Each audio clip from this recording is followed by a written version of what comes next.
Hey gang, I'm Will. And Chase is who I am, and welcome back to That's Just WAC.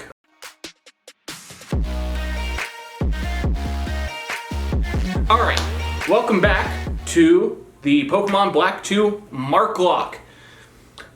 If you have not tuned in for our past episodes, Past 3 of this point. go watch them. They're in. What are you doing? They're probably linked in the. They're probably in a nice fancy playlist on the channel by now. Dude, we should make playlists. If we haven't done that, we're idiots. I mean, it's not in a playlist now because by the time we're recording this, there's only one episode out. Sure. But when there's 2, we'll be good to go. If this is episode 4, that means we got 2 more episodes than what we just talked about. So, to catch y'all up to speed on where we are at, we just finished the 3rd gym, taking down Berg, the Bug-type leader, and we're now headed north into the desert of Route 4, headed towards Elisa, the next gym leader. We'll start off with a little bit of a team recap for those of you who have not been paying that much attention. Oh, I forgot we had Alex now. A Timber. Alex the Timid Timber, a little bit sad with the minus attack nature, but we've got Guts, so when necessary, we get this thing poisoned, and we're hitting way harder. Then we've got Iron Lung, our Magnemite. We love steel types. This thing doesn't have Sturdy, but it does have the up special attack nature, meaning this thing is going to hit hard. I mean, even Magneton's special attack, because we can't use Magnezone, because the whole premise, we can only use Pokemon that Markiplier would smash, and they're pre-evolutions. Magnezone, no smash. Magneton, smash.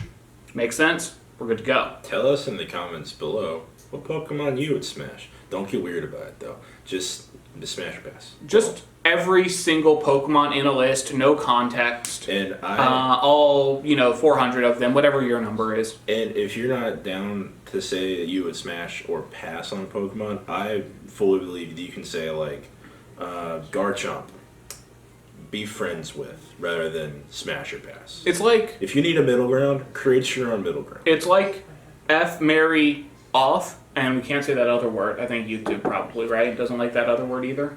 Except this time it's F, hug, pass. True. Or smash. We can say smash. Replace smash, hug, pass. Replace hug with anything you want. If you think that maybe Gengar is more of a have a beach day with instead of a hug, then say you have a beach day with. Just give every Pokemon its own Something unique different. category. Come up with over 1,000 categories, and only one Pokemon is the category Smash. Now, some of them can be other words that mean the same thing, but they have to be different words. Anyways, our next encounter here is Wharfstash, the Tranquil. We're rocking out with some good moves, a lowered special attack nature, which is not fun for the Scope Lens, Super Luck, Air Cutter / Air Slash option, but it's technically physical attacker anyways, so True. Scope Lens Super Luck is still really good even if the move isn't high critical hit ratio. It's just when it is, it's like half a chance to crit. Then we've got our starter, Damien here. Thanks to the power of a Zimbabwean 3DS, we are rocking out with a Combuskin because none of these starters got the Smash treatment for Black and White. We need to evolve this thing as soon as possible. I don't like. We've got about 12 levels, and I think I don't like his by the time we shape. get to Skyla, we can evolve this thing again. Yes. But that means we've got 2 whole gyms to go and about 3 episodes of this thing as a Combuskin. Lowered attack nature, not super ideal, but running special for this thing, it works. Blaziken's good at both. And then finally we have Celine, one of my favorite additions to the team. People sleep on Levani way too often. Swarm for its nature, so we've got to keep that in mind if we get on low HP. Lowered special attack nature, do not care. This thing is a physical attacker anyways. You can't just say with a Pokemon shaped like that people sleep on it. You can't just say those words. It got the smash for a reason. No. You can't just say those Oh, words. and people don't believe it. I skipped over the final. Ethan is not a member of our team because Ethan is our encounter in Castelia Garden. We can't use Whimsicott because it didn't get the Smash treatment, but on Route 4, which we're about to get to, there is a trade offer where we will be able to receive a Mon we can use. And we're allowing ourselves that because it counts as the Castelia Garden encounter, not the Route 4 encounter. Story. Anyways, here's a guy. We've actually seen this guy once before, and he wants to look at our Pokemon. It feels like this sprite from here looks like the villain from the Crash Bandicoot series. The big yellow ball. Oh, yeah. Honestly, he kind of does. Yeah. I can totally see that. I don't know Crash Bandicoot, so I know he's got a giant N on his forehead. I think it's something about nefarious. No, that's the guy from Despicable Me. That's Dr. Nefario. It's something like that, though. I think We have the power of the internet at the slightly out of your reach over there. in the palm of my hand. It's in the palm of your hand now. Before it wasn't. So we just passed up Colress. We're going to... Do we want to fight the breeder? Just for a little bit of... You know what? Celine's our lowest level, and this thing, if I remember correctly, has 2 things that are weak to grass type moves. We're just going to fight her real quick. Okay, so the one other thing is Neocortex. Oh. There is Nefarious Trophy, though. Huh. So we were kind of... So there is a Nefarious Yeah, there's thing. Dr. Nefarious Trophy. But Neocortex does also have an N, so I guess you weren't that far off. Yeah, we're thinking of Neocortex, the one we all know. Yeah.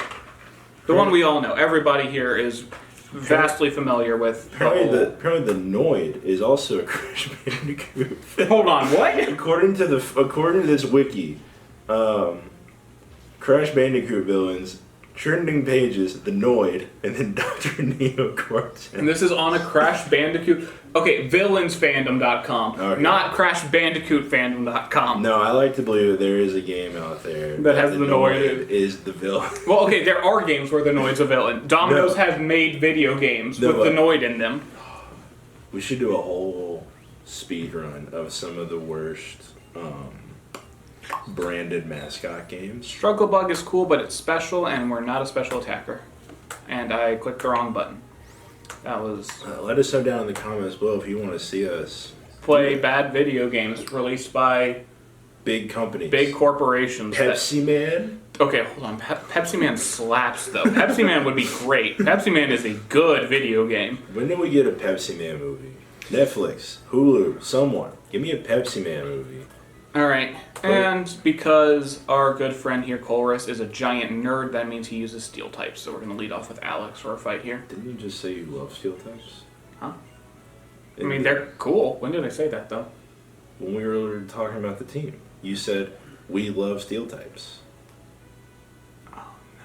I, the nerd? Yeah. Yeah, you are. It's kind of like when Taylor This Swift. is a complete role reversal. I always thought you were the nerd of the two of us. I have things that isn't... Feels pretty nerdy to me. Sorry, which one of us... Is drinking out of a Zelda mug? Sorry, which one of us, if you asked them what movies I they've was going seen... to call it your t-shirt, but it's not. Which one of us, if we asked the movies they've seen the past 5 times they've gone, it's been Marvel movie, Five Nights at Freddy's, Marvel movie today. Hold on. Past was Marvel movie as the most recent, and then Five Nights at Freddy's. So it's 1, 2. Thunderwave, guts, baby, let's go. Are we going outspeed? Magnemite's really slow. Super potion. Lame. He's gonna get sturdy again. Getting sturdy on the dance floor. What does that mean? He doesn't know. Is that a phrase people say? I don't think that's real. He doesn't know. It would be cool if our Magnemite had sturdy. Gonna be honest. It'd be cool if our Magnemite got sturdy on the dance floor, not gonna lie, gamers. And he calls me the nerd. What does that mean? Nerd? Can't just... Yeah, please define the word nerd for me. I'll have you know I'm not a nerd. Nerds are supposed to be smart or something. No, that's a geek. No, geeks are not supposed to be smart. Oh, okay, that's a bit of damage. Only hits twice, right? Cool. Fine. You're Evo. Take it or leave it. Really? That doesn't kill? Come on, Alex. Definitely an Evo thing to say. That lowered... That lowered attack nature is not what we were looking for. Okay, Iron Lung can tank Gear Grind. I'm trying to think of when we should do some leveling up, because we're about to go into areas with mons that are about our level. It would be wise to be a little bit stronger than we are right now. Mm-hmm. We got some encounters coming up, though, and that'll be nice. That's true. Because how many areas have we gone past this far that we haven't gotten a single encounter? There was the first route. Mm-hmm. Urban Complex, we got one. Sewers, we didn't get anything. No. Gardens, we got something, but it's a substitute. Mm-hmm. Route 4, we can't get anything.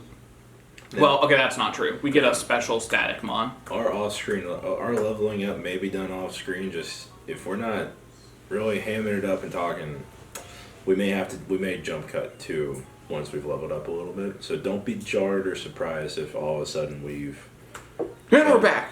we've cut. Oh, wait, nope, that's not right. Incorrect. That we've cut and we've leveled up. We'll explain it all. Don't worry. We'll take care of you. How much money do we have? Not enough. In this economy? In this not economy? Not enough, man. That's not 39. enough. We can get a bit from selling the protein that we were just given. Whoa. We could also use that to raise a mon's attack. You can't get rid of the protein. I mean, that's true. It is get real swole hours. It'll kind of help offset Alex's attack debuff. Yeah. And I think... I'd say give it. I don't think we need the money that much. No. We'll try and use these. And Wait, what are we gonna do? Buy revives? no, I actually need to check if we have any because those would be a great thing to go sell. We actually do. 2 revives. All right, we'll go sell those instead. And then we'll be back on the route to go... Business. We'll be back on the route to go business. What does that... No, I was saying business in response to we're selling things to make money. Oh, okay. Business. How do you spell business? BIZZNEZZ. Business. Okay, I was going to say, because that's business. No, business. Business. Understandable. Have a nice business.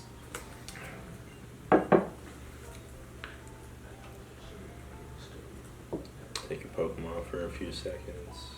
I love at various points in some Pokemon playthroughs when you just stop using the normal Pokeball because you're trying to catch some high level stuff and you add it to your team, and you have like your starter and the red ball and the rest are like Great Ball, Ultra Ball.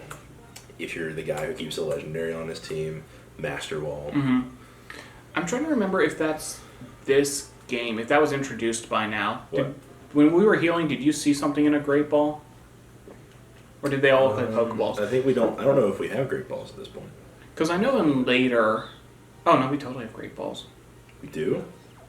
I mean, you get Great Balls before the second gym in this game. God, people can clip those. People can. Yeah, Alex was caught in a Great Ball. Iron Lung was caught in a Great Ball. Pokeball, Pokeball. It was all red. Pokeball. Yeah. Later Pokemon games have the cool thing where you can see that, but not this one. It's kind of lame. That probably did start with X and Y. It was X and Y, yeah. Because I remember them like doing the display screen and having different angles. There was the close zoom in, there was the wide shot, there was from the left, from the right. Take it back now. One hop this time. That wasn't a hop, you just wiggled. I'm not gonna get out of my seat. One wiggle this time. One more wiggle. No. You can't wiggle too much on YouTube. That's true. This is not a fan service channel. We do have one for that, but you'll have to scour the internet for it. You'll have to find the lore and find all the hidden links that we've hidden throughout every video with closed captionings turned on. And you'll have to scrub through to find it. See, but like in today's day and age of YouTube, you can't just say that because people will believe you. No. We've done that. I mean, that's true. It's very real. 100%.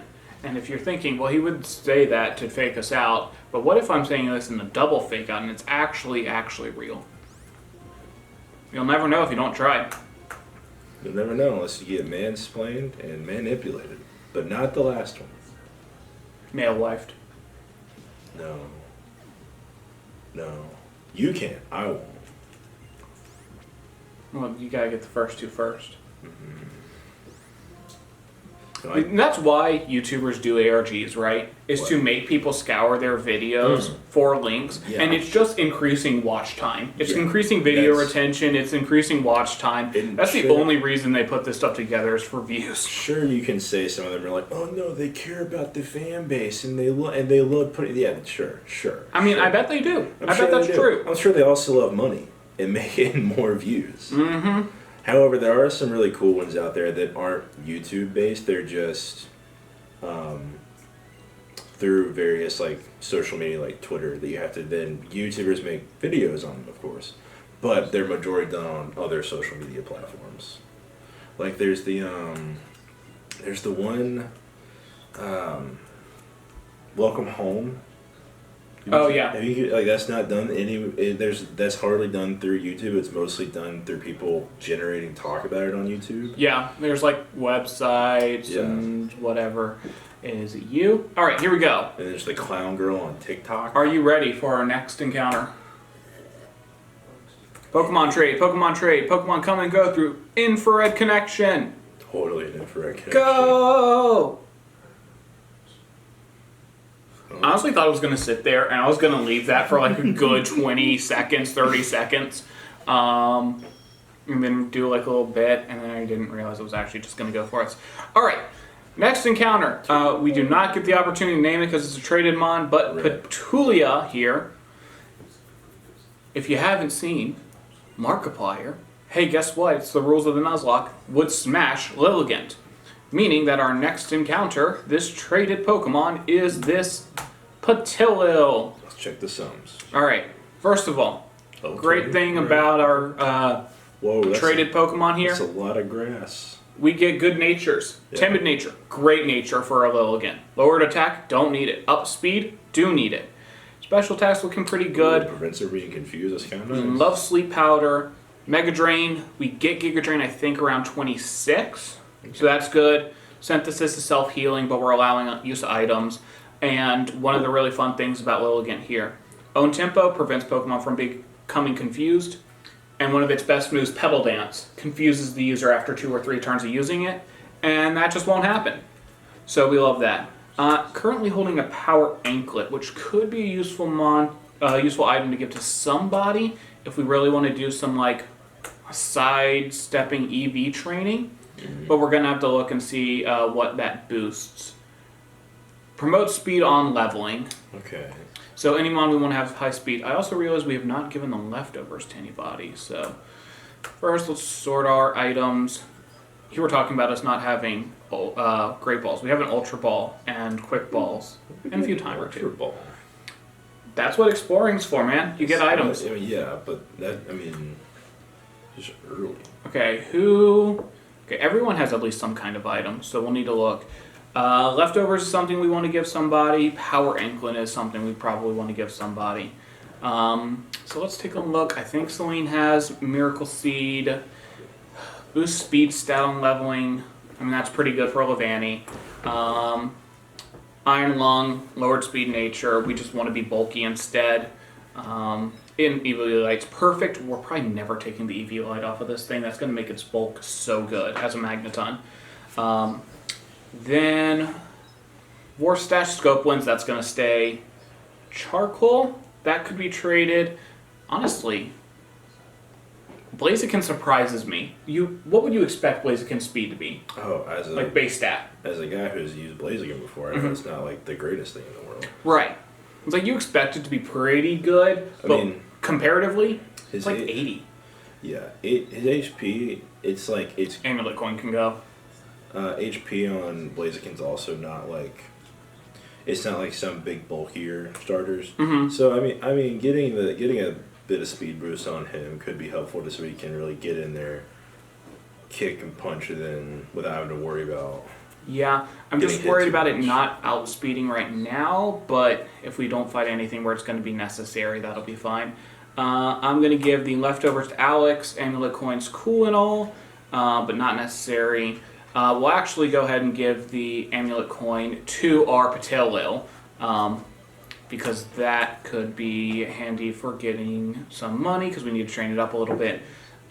Damien here, I think, we'll take the Charcoal off, because chances are in this area we're more likely to use Double Kick than Ember anyways. And then we'll give that Amulet Coin to Petilil, get us some extra money, because I think it's about time we get our team up to about level 25.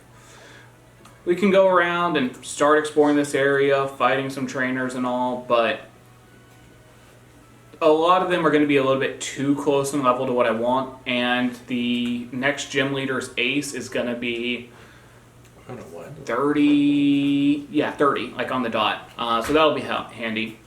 Widelands is absolutely an item we need to keep our eyes on. Wide lens, if I remember correctly, boosts accuracy of moves by 10%. And that means that moves with 90% accuracy become, 100%. well, 99 because it's multiplicative. And what's great about that is our good friend Blaziken gets a very fun move called High Jump Kick. Yep. Base accuracy 90. 1% chance to miss. If it ever happens, we're dead. But I'm playing that game on the 99% chance for sure. All right, we're just gonna get a few levels here. Probably up to 25 would be a lot, but we'll see how quickly it goes. I think. Do we want to invoke the power of Zimbabwe? Maybe. Or just think a little bit of Zimbabwe could be really good for us right now. Just to, move things along a little bit so that we can get some levels. Okay, I'm not a fan of the fact that you outspeed me. How many levels do I have to get before that is not the case? That said, we can always Mega Drain the health back, so really doesn't matter all that much. That is true. Well, how's your day going? I hadn't done much. Not much outside of seeing a movie. Realistically, editor. It's like 6 p.m. Realistically, editor, you're watching this. A lot of this can't probably get, cut out. But We can say it out loud. If up until this point things have still been going, now would be a great time to cut because, like we said, we're probably just going to be getting some levels for a little bit here. Yeah. And that could take who knows how long. True. I mean, we're going to record it in case anything happens. True. Somebody suddenly up and dies. We want to be able to be like, oh, shoot, we need to get that reaction on camera. But I'm pretty sure that's not going to happen considering we're fighting a Drillbur and a Meryl and we're using a Grass type. And the most damage we've taken in any given hit is 4. You're right. Right now, Drillbur's not scary. No. Later on, when Clay has an Excadrill, that's scary. Uh-oh, attack raise. That's not our problem. Not anymore. Haha, got him. Alright, and fun thing I'd forgotten is that our Patelil, our Lilligant, will gain XP faster because it's traded. Oh, yeah. And I think this game's level curve means that we probably won't ever have to worry about it disobeying us. I need to check exactly what the badges have because if it's 10, 20, 30, we might want to go into the gym battle a little bit lower. 29, maybe high 28 because the ace is 30. And if we level up, hit level 30 and it starts disobeying us, we get into a bit of a unfortunate situation. Because that's our number one answer for that Zepstrika. Stun Spore? Bro, why would we want Stun Spore when we got Sleep Powder? I do not get why those moves both exist. I mean, I get why they exist, but who's taking Stun Spore over Sleep Powder? If you take Sunspore or Sleep Powder, and this is in the video, tell us about it. Comments below. I mean, look, I get it. It's permanent. It's not going to wear off. They'd have to use an item to heal it if they even have one, so that's handy. But putting something to sleep, I think in every generation guarantees at least a turn of the Pokemon being asleep. Yeah. At least it should be in this game. And one turn where the enemy doesn't do anything at all. I mean, Sleep Powder might be on our final move set. What's perfect about Lilligant is its ability to set up and sweep. It doesn't get a lot of coverage moves, but if you're not fighting anything in a battle that resists grass, this thing setting up with Quiver Dance a couple times and then Giga Draining to get its health back, and then Petal Dancing for more damage. I mean, the thing just sweeps. It's so good. And you want to avoid taking some damage while you're setting up, throw on a Sleep Powder. Works out well if the enemy's lead is something that can't really damage Lilligant and their switch AI is bad. It's just a great answer for a lot of what you can do. Yeah. I'm pretty sure Patelil learns... I think we could go in level 25, 26. Yeah, Yeah. 25 is probably good. Patelil learns Giga Drain, I think, at 26, and then Lilligant learns Quiver Dance at 28. So we need to evolve between those two levels. Okay. Which should be fine because we do get a Sunstone in Nimbasa City. So if we hit level 28 while we're exploring Route 4 and the Desert Resort, we just leave, head to Nimbasa City earlier than expected, go ahead and evolve, and then come back. Okay. So that'll be super easy. I don't remember which EVs these two mons give out, because whatever it is, that's what we're training Patillo for. It's probably Flareon and Vaporeon.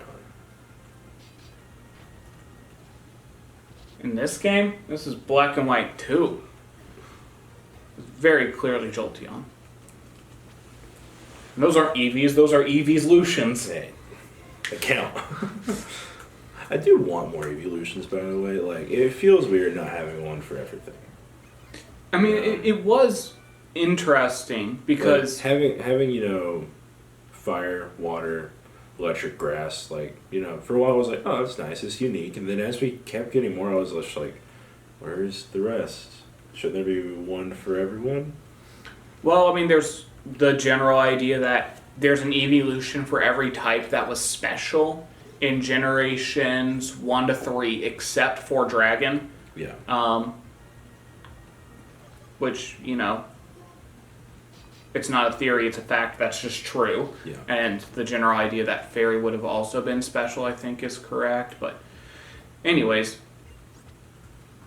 don't know how much that even matters, right?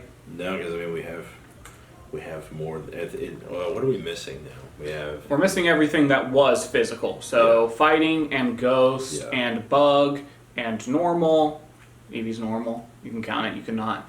Rock, ground, steel. Yeah, they got it. They got a ways to go. Maybe one more. Dragon. I mean, it's about half of all the types, right? Yeah. Because there are 3, 2, 2, 1, so 9 evolutions. If you count Eevee, there are 10 types represented. Yeah. So about half the types if you want an evolution for everything, or if you count Eevee for normal, a little bit over half of what's covered. I think there should be one for everything. This would make sense. But it's like, we started with Eevee and 3, and then a generation later we got 2. 2 generations later we got 2 more. Yeah. And then 2 generations after that we got 1. With the kick up of the new fairy type. But now it's been 3 generations and we haven't gotten anything. So it's like, I understand the want for it, but at this point it would feel old, right? Like, it'd be like, oh, why are we doing this now? We could have gotten an evolution so much earlier. What you doing hurting yourself? We're just sitting here. It's my knee.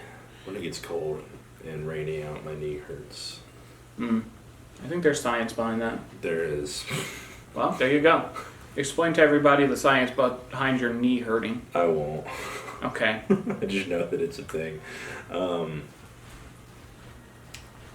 this thing has Fury Swipes too. That's wild. Don't worry, I got it. We're well aware. Thank you, Daditor. Your help is not necessary! Go! Get out and leave! Yeah, easy mo.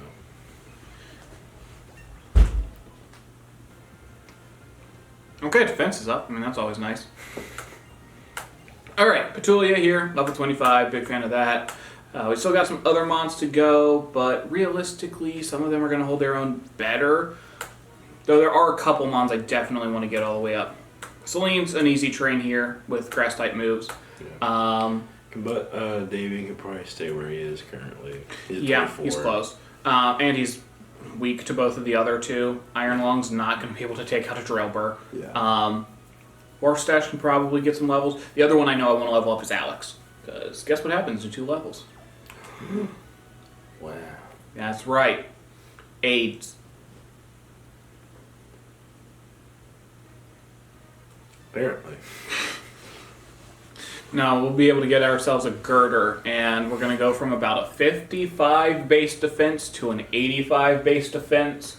And that defense is, I think it's going to help us out a lot, because we don't have super bulky mons. I mean, Lavandi's base defenses are 80. That's fine, but it's also got a lot of weaknesses. I am banking on Girder being able to take some hits for this mid-game portion before we can get to, I think just past Skyla is when we can get Conkeldurr, per what the Zimbabwe is doing to our game. Mm-hmm. So, thank you, Zimbabwe, for allowing us to not have to trade to get a Conkeldurr, because you completely disabled the ability to trade. Don't know why you did that, Zimbabwe, but we appreciate that you at least gave us workaround. So funny acting like this is going on the video when it might not be going on the video, and I have no clue if it's going on the video. That's so why I keep acting like it is. That's why I haven't said a lot of like big talking points. Like, right, we want to hold those off for what we know is going in the Right. video while we're working through and progressing and catching Yeah. mons, like whatever we get in the Desert Resort. This challenge to me is so funny because there are so many areas where literally there's just one encounter. So far, we are past the third gym. You could say we're like now into the second chunk of the game. We're past the early game. There's only one route we've had so far where there was more than one encounter we could get. Does this have the old Pokemon structure of you're doing gym, a little bit of evil team in between, and then all of a sudden like the middle portion is like a lot of evil team, and then gym champion? I think you missed, for classic old Pokemon, a big chunk of evil team between Gym 6 and 8. Yeah. Kind of. We will encounter a little bit of Neoplasma after the 4th gym. And then right after the 5th gym, we have a little bit of a story chunk with them. Go on their ship and fight some trainers. Yeah. Then to Gym 6 is pretty easy. I think we encounter the Shadow Triad in the cave, but we don't do anything with them. They just make themselves known. Between Gyms 6 and 7, I don't think there is any. There might be some, but I think it's as soon as you get to 7, that's when the story kicks up, because it's like, oh, cool, now they've frozen Opelucid City. Yeah. And you have to walk around and do ice puzzles and fight some Shadow Triad and whatever. And then you go over to the 8th gym and ignore the fact that the story is currently happening to beat the gym leader. And then you raid their ship a couple of times, and it is just Team Plasma stuff for... Honestly, that'll probably be at least a whole 2-hour episode because of how much Team Plasma there is after the 8th gym, working up to that Getsus fight. So, I tell you, I don't know what it is, but something about the Hydreigon in this Getsus fight compared to the Getsus fight in Black and White 1. For one, he's a bigger cheater because the Hydreigon's even more underleveled than it should be. Level 50. Or is it 52? I don't remember. It's underleveled.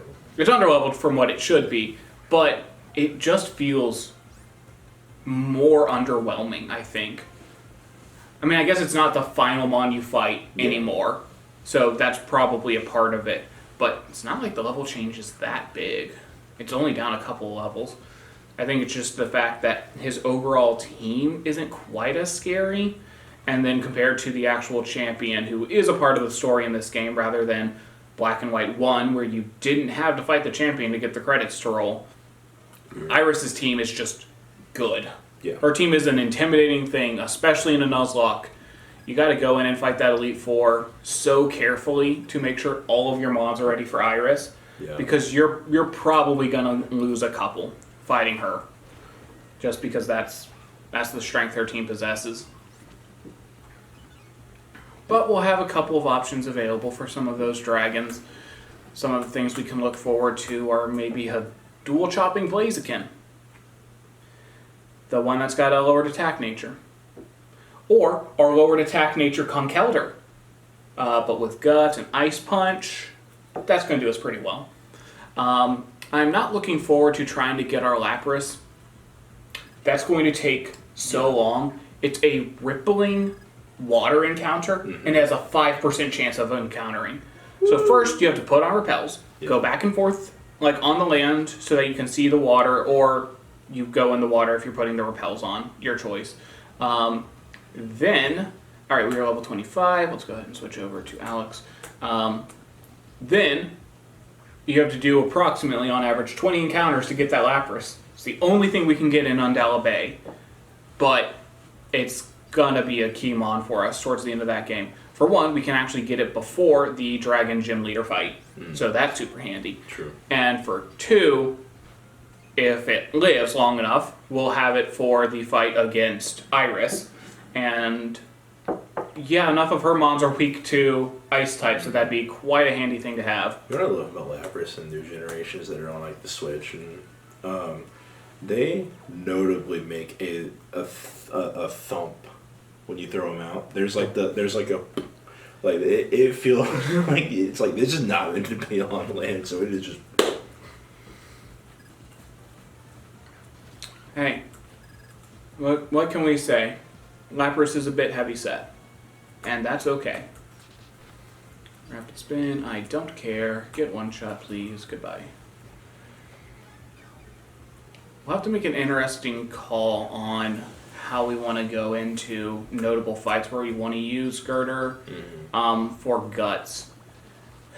We'll definitely want to look at how well we can take out their mons and if Guts is necessary for bumping a 3-hit KO into a 2-hit or a 2-hit KO into a 1-hit. Because if it doesn't make the difference, we obviously don't go in with any status. Just be dumb. But if we do, what status is our best move? Because trying to find mons that are going to be able to poison you in this game, I mean, I'm trying to think of areas where they've got mons with like poison sting or poison powder, and they're not really coming to me. But the first one I'm thinking of is Clay, right? Because I'm pretty sure Conkeldurr is Girder is gonna be our best move against his Excadrill.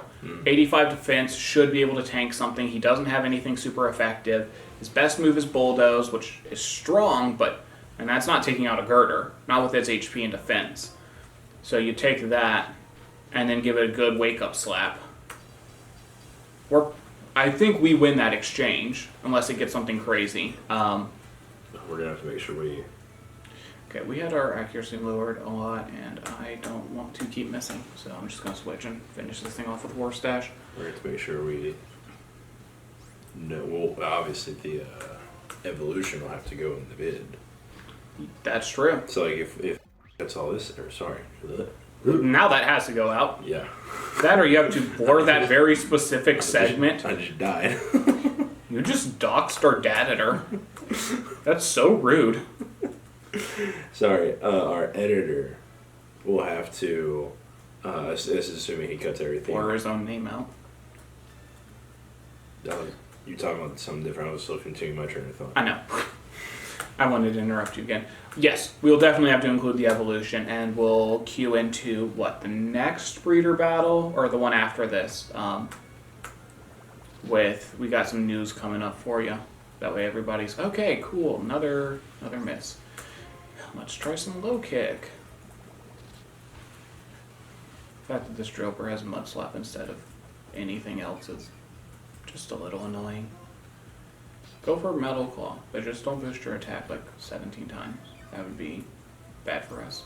I feel like a 17 attack boosted Metal Claw would probably kill us. Probably.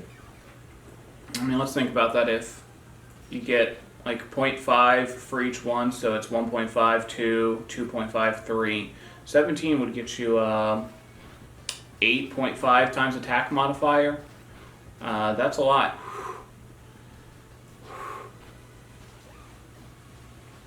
Okay, just a little bit more. We'll be level 24. I'm going to stay in, but switch because I don't want this Meryl going crazy on us. I think they have Bubble Beam or just Bubble. Can't do anything to Iron Lung, that's what I know.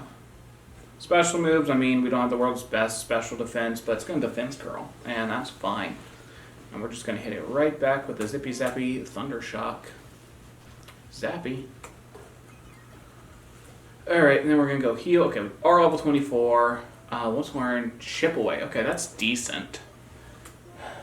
Do we want... Power, accuracy 100, power 70. Okay. Let's go look at our other moves. I do want to keep Wake Up Slap. Yeah. And Low Kick. Because Low Kick definitely has mons, like, say for Colress's team, heavier steel types, that it could end up being the most powerful thing we have. I mean, against the heaviest mons, Low Kick's base power is like 200. Yeah. Have we been using Bite at all? No. I mean, it's a risky thing to do. It can have some really good payoff if you know how much an attack's going to do. But I don't like to do risk damage calcs during an episode. Yeah. I'll do some before an episode. It's like, okay, I know we're going to be fighting a gym leader in this. Let me run the stuff ahead of time. But during an episode, not so much. So, yeah. And I mean, you play a risky game with Bide, and one crit could just take you out anyways. So, Should probably go heal a little bit. yeah, that's the plan. We've been going back and forth and doing all that. But we are out of PP on Wake Up Slap, and that would be a good thing to get back. That better be out of the end. I mean, I don't know. You could hit us with the rock, boom, vine, eyebrow effect on the we're out of PP. You're just going to keep saying it throughout the episode now. I mean, I could, but I won't because I'll forget. I mean, look, we're already almost 45 minutes into this, and we haven't even done, like, any exploring on Route 4. So, yeah, probably a lot of this is going to get cut, and this might actually end up just being 2 hours of filming to get a normal 1 hour, 30 minutes of content. Because we just want to be levels, right? I don't think one more fight against this Drillbur and Meryl is going to get us the stuff we need to level up and evolve, so that's been unfortunate. We need to start brainstorming names for our next encounters because we've got some coming up. I don't know how many we're going to catch this episode, but it'll at least be one. Don't know if we'll get to the others yet. It is not Thursday, so I'll have to do that on my own time between this episode and the next. So, alright, Rapid Spin, thank you. That is the move I'd like to see you do, because then you die. Okay, yeah, that's nothing, man. It's almost like we're fighting mons that are 8 levels lower the level than us. Almost.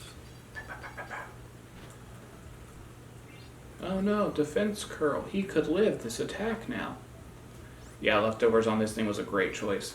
I mean, Conkeldur's base HP is one of the best, I think the best on any mon we'll have on the team. So that is quite handy to have leftovers.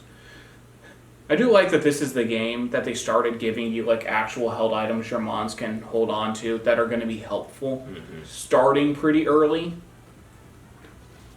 Like, you got some of them throughout the games in past games. Gen 4 was decent with some of them, but this game really turned it up on what you can actually get in terms of held items, which are always handy to have. A little bit more healing, a little bit more HP. I'm pretty sure Drillbur's is either attack or speed, and Meryl's IVs or EVs should be HP.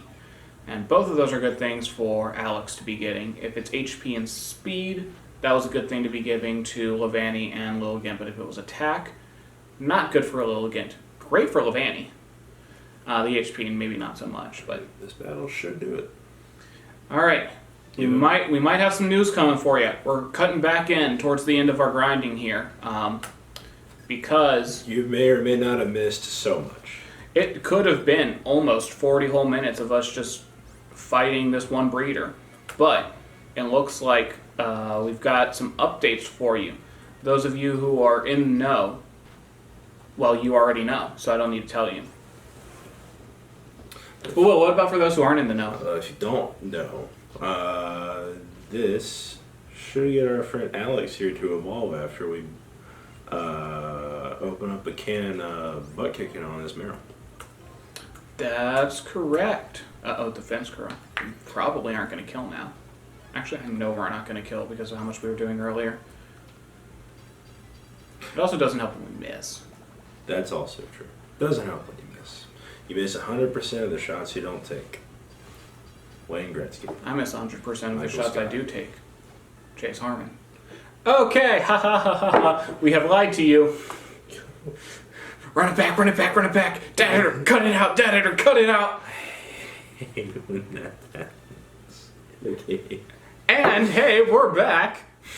We definitely didn't just record this for another battle. Of course not. Don't tell them that. We're not supposed to know what we're doing. As you can see, Hey, look, it's a timber. Whoa. got like probably what 20 points needed with that XP bar. Approximately. Anyway, we're fighting the Drillbird again. And it's lowering our accuracy again, which means that we're in for a long haul. Of me just using the powers of Zimbabwe. But you may not be. If we just, speed. Then, get into the good stuff. We can't speed this up. Yeah, we can. It's allowed. You can do that in editing. Are you trying to put more work on the editor? He's barely making it as it is. If we tell him he needs to edit this episode, he's gonna cry. Alright, that's level 25. He's probably crying a lot.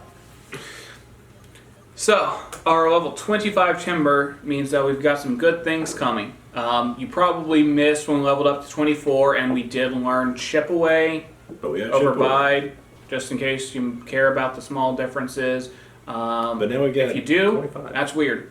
Why would you care that much? But now I got 25. Here we go. Let's go, Alex. Time to take that 80 HP. I want to see that skyrocket. Let me see 100. 90. Let me see that attack go up. Let me see that defense go up. It's time. The power of Girder is here. Big fan. I think Concorder is such a weird design to me. Oh yeah, no, I mean they don't. I think Girder is my favorite of the line, just design wise. Okay, 85 HP. Decent attack. Defense has gone up. How does that compare to the rest of our team? We want to compare attack to Levani. Levani's higher. It's fully evolved. That makes sense. And then defense. Levani's is 51. That's going to be the next highest. 47. So both of them are pretty good physical tanks. Obviously, we have the leftovers here because of the higher HP. Girder is not meant to be the go fast and land an attack to one shot. It's the you tank the hit, heal back most of that, and then be good to go. I'm going to swap the party around. As much as we could do some training on the others against the breeder, they lead with the Drillbur, which is not great for Iron Lung. Neither of the Mons are a good matchup for our Combuskin, and while Warstash could make it through fine, they should have better matchups against the Mons in the desert in general. We also just don't have that much real life time. That's true. We are all constricted by time. Unless, of course, you have a time god on your side. And if you do, send him our way, please. Thank you. Isn't that a good segue to talk about something? Nah. Okay, never mind. No. Segways are for nerds. I would never ride a Segway. You just hard cut. You just have a brand new topic of conversation out of nowhere. Bam, go.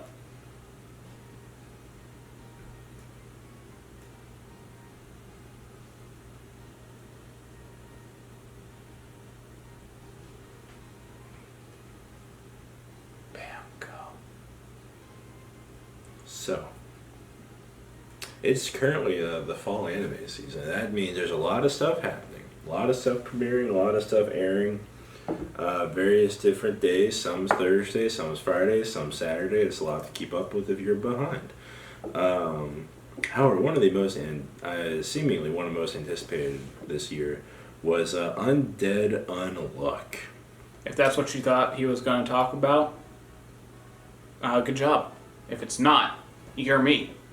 No, Undead Unluck. Currently, I believe I'm on episode 5 at the time of this recording. And for reference, I have not seen any of this show, and I've only heard his ramblings. Yeah, Undead Unluck is so good.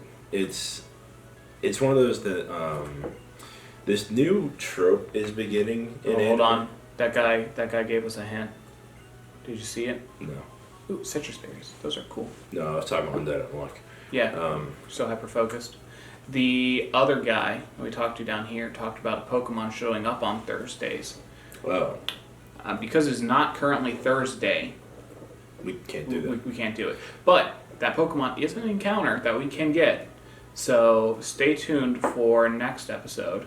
You know what I just realized? We haven't had volume playing this entire time.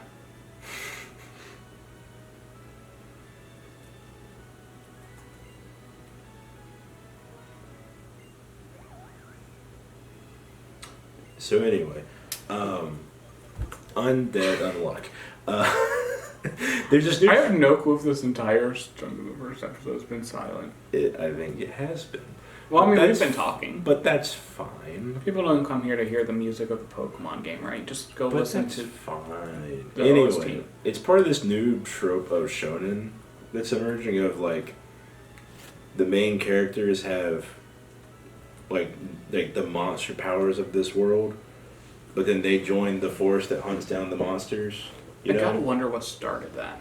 'Cause The the first one I watched that had that Yeah. was Blue Exorcist, Yeah. and that's on the older side. Yeah. But it was It's- it was a great intro to the There's hey, a- here's the guy with bad powers, and everybody's skeptical because he has Yeah. the bad powers, but he's using them for good. Yeah. We are not staying in against Riolu. No, no, no. But it's a new recent surge, I'd say, because like we got the big one everyone talked about last year, Chainsaw Man.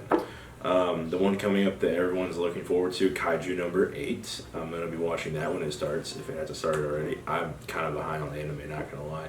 But the one right now that I'm big on, is Undead Unluck. I've said it a couple. You probably wonder what is Undead Unluck about. There's a guy. His name's Andy. Andy can't die. He is undead. And he teams up with Fuko. If he's undead, doesn't that mean he can die and he already has? No. He wants to die, though. That's now why I'm he's confused. teamed up with Fuko, who is Unluck. And basically, if she makes physical contact with you, I'm uncomfortable. then you're in for bad luck, and bad things will happen to you. Why'd you do that? I'm not Fuko. Oh, So Andy wants to die. So he teams up with Fuko so that she can eventually kill him with her unluck. Now, we find out a couple of rules about her unluck. Like, Andy wants to die in a big, spectacular way. There's a couple of things like the amount of time that like, if you just high five, it may not be that big of a deal. But if you, like, hold hands for a long time, something bigger will happen. And then there's like the apparent current trump card of big stuff is a kiss on the cheek, which made a meteor fall. okay. If a kiss on the cheek. Hold on. That's not a long exposure. So it's at about intimacy level. That's what it's. Okay. relating So towards. if their big move so Uh-huh. far Uh-huh. has been a kiss Yes. on the cheek, Yes, Andy after the kiss on the and cheek. that's a move- meteor. Andy after the kiss on the cheek move, he did quickly move to. Well, we're gonna have to go all the way. So now. What kind of shows are you watching? So now his goal is to get Fuko to fall in love with I forgot him. that the breeder does this every time. Yeah. We spent 40 minutes training against this breeder to get our levels up, Yeah. and We I could've just walked past. But no, now Fuku has seemingly maybe lied to him and said that to really get the bad stuff, it has to be how much she cares about you. So now he's trying to get her to fall for him so that he can actually die in a big, spectacular way. And Fuko is just, kind of your typical weeb girl. She loves her mangas and her nerdy stuff. But she got a bit of a sad past because she mentions in a more recent episode, like, because of her unluck and how if people accidentally, like if they just hug her or something, and there's like a skin-to-skin contact, they might die.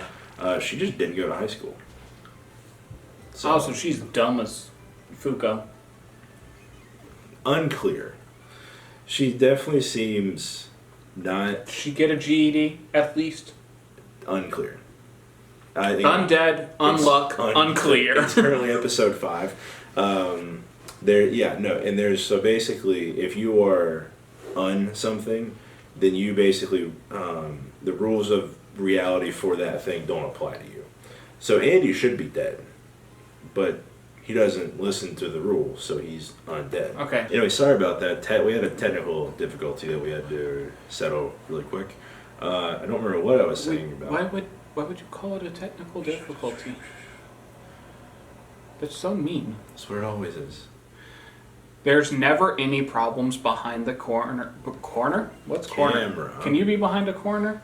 Corners have 2 walls, and they're not a wall. You can be behind a corner twice. Anyway, we had a thing to take care of, and we did. We're up, and we're back now. Don't worry Science. about it. Nothing really happened because we had to settle a thing.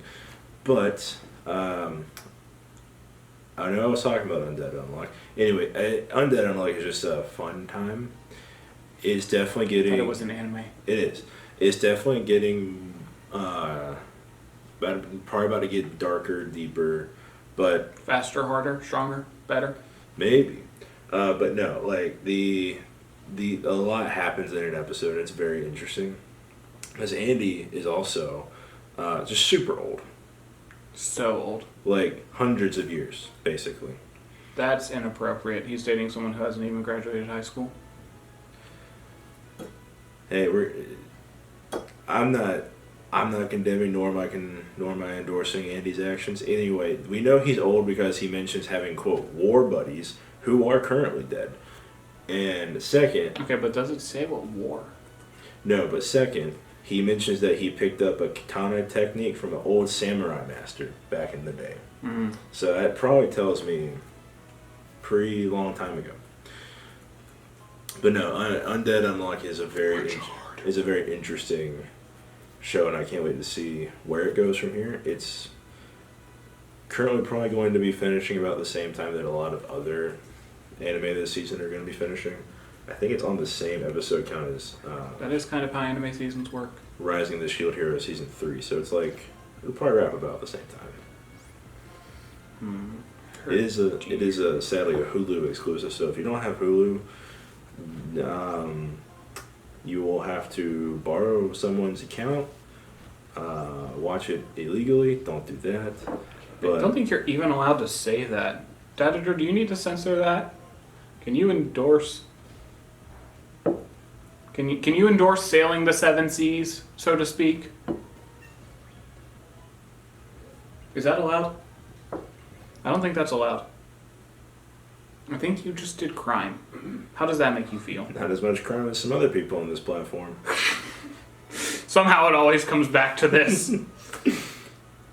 Until that is settled, I will reference it I mean, that's and draw attention fair. to it. It's not the sort of thing that you should allow to die out from the public's conscience. We don't have a lot of healing items right No. now. I'm gonna buy some. By the time this part goes up, it might be settled. But I mean, that'd be ideal, but the court system is slow. the court system is slow, and one of them is super rich and way more famous than the other, sadly. And that can I delay. wonder if it is a court system thing. Is there a suit going on? Is there is there legal action being taken? We have not heard. One side, both sides are being pretty silent about it. There's been like one apology made, one video saying, "Hey, I felt really threatened. We're looking into actions," but both sides are being pretty silent on the matter, which is the smart thing to do. That's true. Speaking up too early sometimes just wins you the drama battle. Yeah. Sometimes it does not. But we're worried about the legal battles. What we're worried about. I mean, that's true. Yeah, no. Undead Unlock. If you have access to it, go watch it. It's fun. It's a good time so far. Uh-oh, spooky. Scary skeleton. Spooky, scary sandiles. Send shivers down my spine.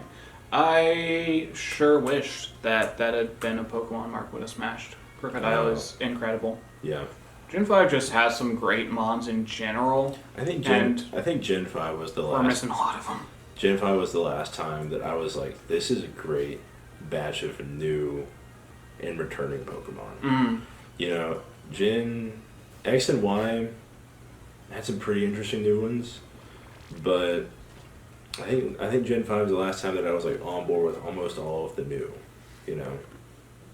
All right, that's a new fun question. Starting with Gen 6. Yeah.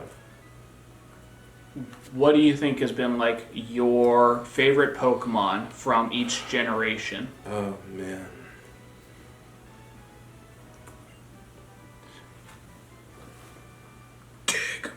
Dig. Gen 6, I feel like the go-to answer people are like, Greninja, you know. Sure.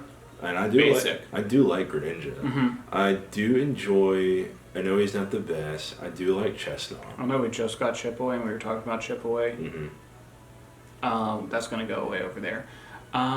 Okay, here. return's good, right? 102 base power when you're at max friendship, which we have to be. Yeah. Peck gives us super effective against fighting types. Yeah. We're not losing double kick or ember. So do we want the higher base power move, or do we want the niche super effective on fighting types? There's probably a couple of timber around here, but we have flying types, right? Yeah. We've got Wharf Stash right now, and pretty soon upcoming, we're going to be getting a lot more flying types. Yeah. Like 3 of our next 4 encounters. It might be wise Hold on. to get something on. No, all 3 of our next encounters are all flying types. Yeah. I think we can get rid of Peck. Yeah. Plus, it's not keeping up at this point. I mean, we've got one that's weak to fighting, but Yeah. Wharf Stash is neutral and super effective, and Levani resists. So I mean, I have a list of some of the new Pokemon that got added Gen 6. I mean, Talonflame is really cool. yeah, It's really great. yeah, The Pancham line, dude, Pangoro, love like, that guy. I think Pangoro is probably my actual favorite new Gen 6 mon. That's legit, Yeah. respectable opinion. I think with the starters, like everybody talks about Greninja, it's like, Yeah. did it win the most recent popularity poll or won a couple Maybe. years back? I mean, Greninja's huge. We know this. Yeah. It's not my favorite starter. I started Chespin, and Yeah. I'm a big Chestnut fan. I do mean, he's like just out Chestnut. here being the tank. He's got the highest defense of any starter Pokemon to date, if I remember correctly. I don't think Chestnut is my favorite Pokemon to have been introduced in the generation, though. I'd have to look over the list. Let me get a snip of that list. Ooh, Malamar. I'm about to say, I feel like Malamar was great. Malamar is super cool. I love its... The confusing method of evolution is at least funny. I like the way it works. Oh, But man, the introduction of Contrary, my man Tyrantrum came in here. the man Tyrantrum. I feel like yeah, it's a tie between Pangoro and Tyrantrum. Keep scrolling a little bit. Let me see a few others. We got Sylveon, Howlucha. Howlucha's great. Oh, which was cool. It was on my team. Gudra, Klefki. And then you have the Phantomp line, Pumpkaboo, Avalugg. Ooh, Noibat, Noivern. That surprises me that that's not your top. I get it's probably high. It's high. I know. I used it when I got it. Then you have Xerneas, Yveltal, Zygarde, And then the Mythicals. DNC, Hoopa, Volcanion. Volcanian's cool. I'd probably go Malamar. Malamar. I like the fact that it's like, oh yeah, no, we built in Contrary to this thing and gave it superpower. Yeah. So that you can not lower your own attack and defense, but you can invert that, raise your attack and defense with a move that powerful. Yeah. I mean, that's just a cool setup. Give that thing the high crit moves, Night Slash, Psycho Cut. Give it a Scope Lens. Do whatever you want with the other move. I mean, it's not like the best thing in the world, but you get a turn or two to set up with superpower. I mean, you're rocking out. That thing's good. Yeah. And then Honorable mention probably goes to Pangoro as the number 2 then. yeah. Just good dark types, that gen. Yeah. And then next gen. I mean, come on. You can't. Was tell. Gen 7 the least? Because I know 6 was low, I think and then it had Megas. if we're but talking 7 had a whole bunch of Alolan forms. Yeah, I think they didn't do as many new, but they did a lot of Alolan forms. I really do Let's see what think. Damien does here. I know this is again. I think this is honestly one Yeah, of the Dave. best. One of the best generations of starters. Which gen? 7.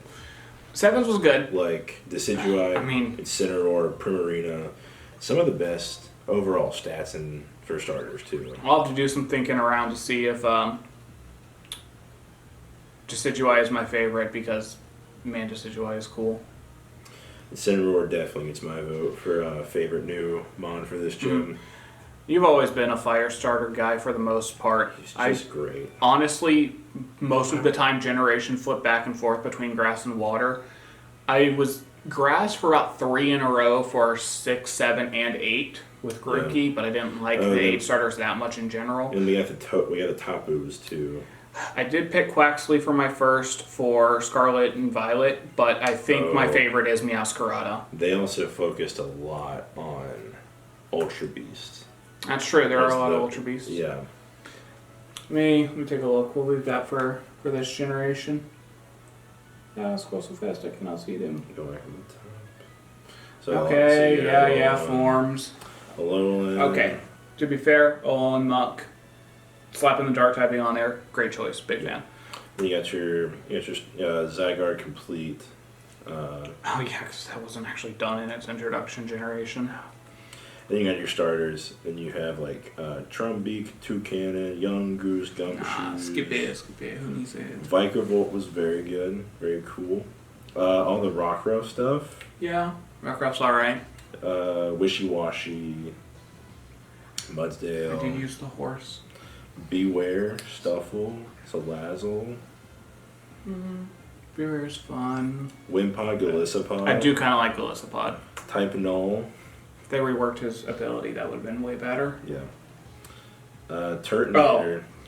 Yeah, I think I found my favorite. It's sitting right there. Mimikyu. Oh. He is emo. Callbacks. No, I mean, he's just cool, right? I get it. I understand. I feel bad for Mimikyu. But also, You just feel the bad. unique Z move that it got in that game. Too cool. This thing's probably got Rock Throw. I don't know if we one-shot. We'll go for a crit. I don't think a Rock Throw takes us out, though, right? Jin. Wake Up Slap. That's fine. Gen 8 has some interesting new mons. Yeah, I mean, I know my favorite from Gen 8 is not a starter. No, I'm a big fan of Corviknight. Corviknight's cool. Uh, Was a big fan of the regional bird once again. yeah. First time since, well, I guess Gen 6 wasn't that long ago. Not being normal flying. Steel flying was a great combo. I just gotta say, they dropped the ball on starters. I know that's not a It's not a hot take. not a hot take, but they really just kind of drop the ball on starters. Yeah. Didn't they say a thing about like they didn't show off the final evolutions of the starters because they were afraid of what people were gonna think? They probably were. I don't know if they said it, but they. I remember back in the day watching the release for the Every time we got new trailer footage, it was always like, "Is it gonna show?" no, but back in Sun and Moon. Yeah. I remember yeah. a week before the game came out, they released what the starters were And I think they only did it because with their types and everything. I think they only did it because it got leaked. Remember? I mean, it did get leaked, sure. But I remember being so stoked seeing that the one I already knew I was going for, the Grass Owl, was going to get Ghost type, which is my favorite type. I was like, oh, that's so cool. I'm 100% sold on this thing. That was good. And everybody sees Incineroar, and for a grand 3 seconds before they show Fire Dark, everyone's like, not another fighting type! Yeah. Obstagoon was really cool. Okay. I guess that's fair. Dreadnought was very nice. Big fan of Dreadnought. Dreadnought's a guy. I can agree. Boltund was a disappointment. Dude, true. Like, I was expecting something a new type slapped onto him, but Dude, he would have made a great electric fairy. yeah. Just give the dog fairy. Why can't he be fairy? Give the dog fairy. What the dog doing? Ooh. I did like the Roly Poly line. Yeah, that was a really good one. A fun switch from the normal. Oh, here's your classic rock type. Meowth got a whole new evolutionary line. Yeah. Berserker. Meowth's gone kind of all over the place. He's got a Alolan form, Yeah. Galarian form, Galarian evolution, Yeah. and he has his own Gigantamax form with long Meowth. Yeah. Like, aside from the Pikachu line, They look Meowth might have the most. We're using... I think this generation was the start of what I like to call the not cool dragons. With the introduction of Applin and Flapple. And Appleton. And Appleton. It's not cool. Up until this point, dragons, like, 9 out of 10 of them were like, that's cool. Yeah. That's big, that's intimidating. Then there's this apple, and it's like, that's a dragon. Honestly, it took until... They were very sparse with dragons, right? Up until 5 had 3. Yeah. Druddigan, Hydreigon, and Haxorus. And all of those were like, at least they look cool. Druddigan wasn't great, but the rest were good. The Impidimp line was also very... Grimace might be one of my favorites from this gen. Hey, Love to keep going, but Shiny Grimace. dude, he's on another level. What does this Trubbish have for me? Acid Hatter, Spray? Do not care. Hattering's line was interesting. Was very nice. Psychic Fairy. The Hattering line, the second time they tried to do Gardevoir again. Yeah. Gothitelle was Gardevoir but Goth, and then this one was Gardevoir but Fairy. Caparaja.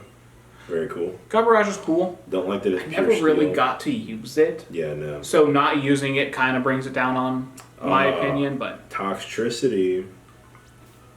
Toxtricity is cool. He was on my team. The 2 different forms. Xanaconda. Yeah. Ooh, Runerigus. Yeah. I did like Runerigus. He was a fun addition to my team. Galarian Rapidash is just so majestic. Very majestic. Very gender. Sinistea, meh. Morpeko is an interesting mechanic. Yeah. It's interesting. Angry mode. It kind of gets old after the first 2 times you fight Marnie. Not gonna lie. Snog. Gen 7 tried to fix a Gen 6 mistake of having too many rivals. Yeah. Because Gen 6 rolls up and it's like, here's 3 rivals you don't really care about and one who's okay. Yeah. But it's hard for them to stand out because they're that. You had Gladion, who was overly edgelord, and had Hal, who is probably my least favorite rival. Same. And then suddenly, Gen 8 rolls up and it does it correct. With having multiple rivals, each with their own personality that I understand.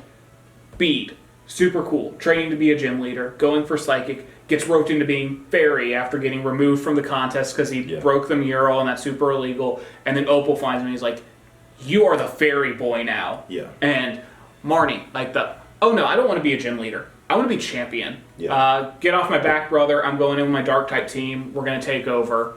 Obviously, she doesn't get it because we're the protagonist. And then Hop, who's to me just Hal, but upgraded twice. Yeah. Hop fixed Hop fixed a lot of Hal's problems. Double battle. Oh right, I forgot about the double battle. The Dracozolt, Arctozolt, Dracofish. Oh man, the fossils in this game were so cool. There's such good lore behind them. I'm gonna get into that in a second. Okay, I think I want War Stash for Air Cutter, hits both. I think the other I'm going to go is Iron Lung because it's probably going to resist most of what they have. Yeah. Ooh. I say that, but realistically, they're out here in the desert. I bet one of them has. I don't know the team. I'm betting Sandile Darumaka. And if that is the case, I need to be cautious because those are a scary pair. Let's see what they have. Dragapult is a good addition. Oh, dude, Dragapult. One of the higher tier pseudo legends for me. Yeah. He's just cool. Then we got our Zashi and Zamazenta the crowned form. And then in Eternatus. This has not gotten me an answer at all. I need to just go back through real fast. What was it? I think maybe Grimace might be my favorite that this game introduced. I think that might be the case. That's a valid take. That or Runerigus, I think. Okay. Those are valid takes. Yeah. Is there anything before that? I mean, I get it. I like Corviknight too, but it is still Route 1 bird. Yeah. And it's one of the best Route 1 birds. But classic. That makes it hard for... Okay, they did not have Sandile Darumaka. No. We led with the perfect team. Get ready to die. Grass types. What are they doing with these grass types out here in the desert? You ever think about that? No. Okay. Gen 9 had some new Pokemon. You're on a different website every time you do this. Yeah. And this is the one I don't have to think about, right? Yeah. Gen 9, no question, Ceruledge. 100%. Ceruledge is nice. Just gonna remind myself of other things that got added to this one.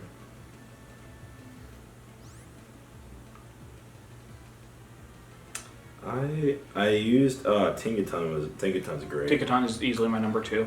Tinkaton's great. Palafin. Love me a Palafin.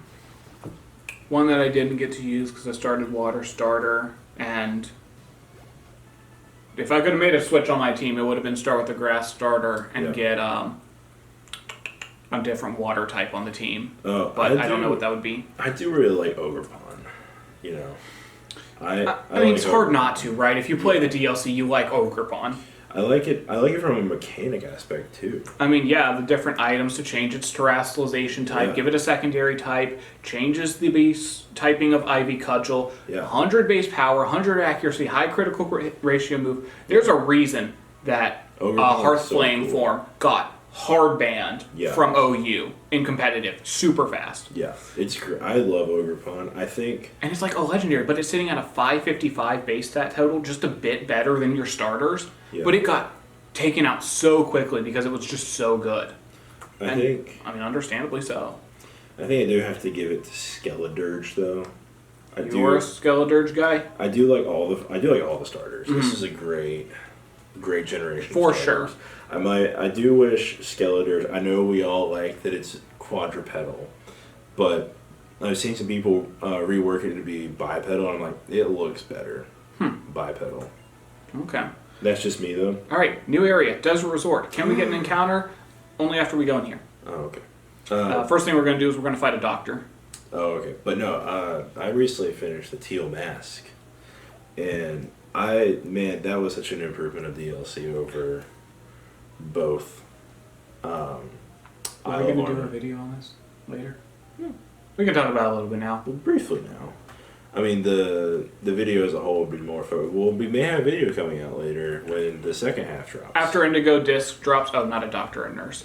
After Indigo Disc drops, we're both going to play through it. Not on the channel because capture software is something we're not ready for because we're not tech savvy, but... We will be talking about both together, so we won't have as much time to focus on... we'll talk about the DLCs, Indigo Disc, Silent Teal Mask, and mainly do a retrospective on comparing it to Pokemon's first DLC for Sword and Shield and how it stacks up and how we think DLC is going to work for Pokemon going forward, because nobody really wants to spend another $30 on a game you spent $60 on. And the question always becomes, is it worth it? So I really enjoyed the Teal Mask. I would have appreciated if it cost a little bit less.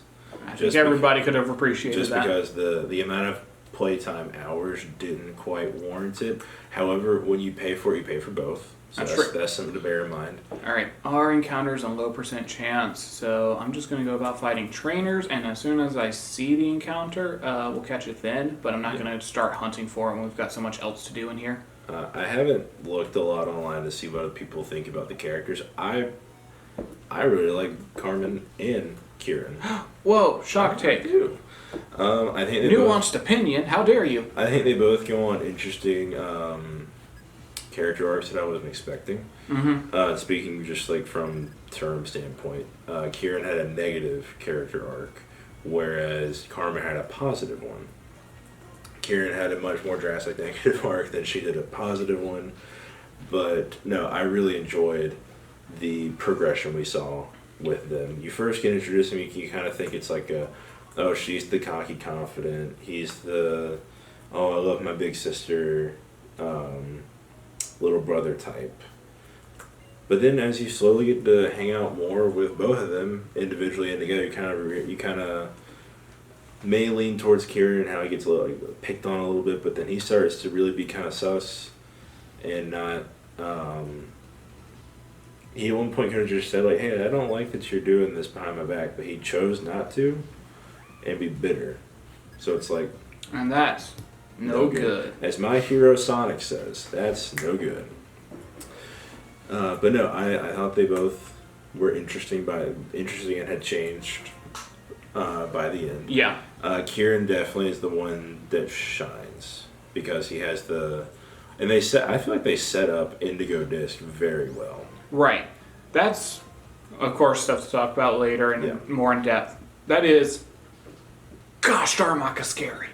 That is one thing that I definitely appreciated about, compared to Sword and Shield's DLC, is the flow in from the first wave of the DLC to the second. It feels way more coherent for this. It's like, okay, that felt like the DLC ended on a cliffhanger. A little bit. And the whole point is, story to be continued in Indigo Disc. Yeah. And because you're selling them as a bundle, it makes sense. You can't just buy one DLC and not the other. Mm-hmm. So having them be two parts of a greater story works rather than two separate entries that don't get connected. Yeah. So I was a big fan of that. I was Obviously, also, we don't know how it plays into No. Teal Mask, but we know it will, unless they totally drop it. I which think would they be were weird. referencing, they were just like, yeah, Unova region. Yeah, Here we go, we're back. Kind of. Not, kind of, sort of. it's Unova. Yeah. Star Piece, money. See, who needs to sell proteins when you can just pick up star pieces in the sand? Yeah. That's a little bit too far to the left there. I swear that because of how big this area is, I have to do a very careful comb through the sand to make sure I'm getting all the hidden items, all the gifted items, like from this guy right here, fighting all the trainers. I know we don't have to fight all the trainers. We could just level up and go take on the next gym. But some of our mods are at the level we said we were going to go to the gym for. No. That leveling was for going into this area. The gym's base is 30. We're not going into the gym like this. Far from it, because that would be a detriment to us.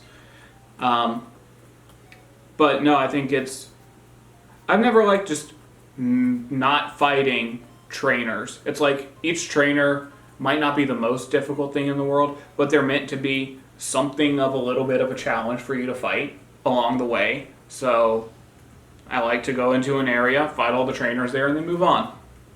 And, you get experience. And as much as there are people out there doing Nuzlocks who tell you grinding is cringe and cheating is based, and to be fair, I agree. Using rare candies doesn't give you EVs. Your Pokemon will be weaker unless you do EV training, which is once again grinding, but for a different purpose. So to me, it just makes a better thematic story to actually fight trainers. Even if they're not the perfect EVs you want, your Pokemon will just be more well-rounded. So, I don't know. That's my take. Anyways, side note. What were you saying? We were just talking about Teal Mask and still. True. Oh no, I thought Teal Mask was great. It had a good story. Mm-hmm. The last round didn't have much. There was the stuff with Cub Fu and the others. Peony and Yeah. his daughter Yeah. up in the Crown Tundra. Yeah. And Calyrex, who couldn't speak at first, and then he had to possess Peony. That was weird, man. Yeah. That was weird. Gen 8 was weird. True. Okay, you talked about Gen 8 starters and how they're not super good. Yeah. And we talked about how Gen 9 starters are really good. Yeah. Now, we have to talk about each generation of starters and how they rank overall on a scale of 1 to 9. This is personal preference. I mean, yes, that's opinions. Okay. That's what opinions are for. When you say rank, that implies we have to look at their stats and see if they stack up. No, we're talking designs, baby. We're talking but I think how well made is the said Pokemon. But I think we can do that if we... I mean, sure, we can do that, but I'm also just about to heal, right? And what you always want to do is you always want to heal. Every time. But no, going through... just talking designs, man, I do love me some good design work on my starters. I think Gen 1, we have to be nice, but not too nice to it. Sure. I'd call it a solid 7. All of them end up being like iconic, easy to remember looks. Why is this nerd talking to me? Get out of my face. I mean, I agree. Gen 1 does have the everything's a lizard problem. Sure. The set's overall fine, but I think on average I prefer most sets of starters over Gen 1s. They're probably kind of right down the middle, I think. Like about, we'll see, but I'm estimating that as I think through this, 4 generations will be higher, 4 generations will be lower. So what is your number rating then? Well, I don't know. It'd be best to start with what's my number 1 set of starters, or what's my least favorite set of starters, and then go from there, right? No, just give it a number rating. You said it's middle of the road. Does that mean you're giving it a 5? I mean, I could, but I said 1 to 9. The idea is like, what's the best starters, what's the worst, and you tick, tick, tick, tick down the ladder.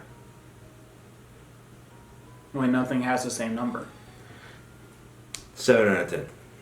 They're fine. They're good. They're iconic. He's making this out of 10. Fine, I'll play your game. I'm playing another game, and you're just gonna... 6. Okay. Gen 2. Above average, but close. Gen 2's low. Yeah. I mean, like, I like Crocodile, I like... Especially after Typhlosion's... Weasel? What is Cyndaquil? I don't... Porcupine. Is it porcupine? Think about it. I guess it's kind of a porcupine. The flames make the pines. Quill.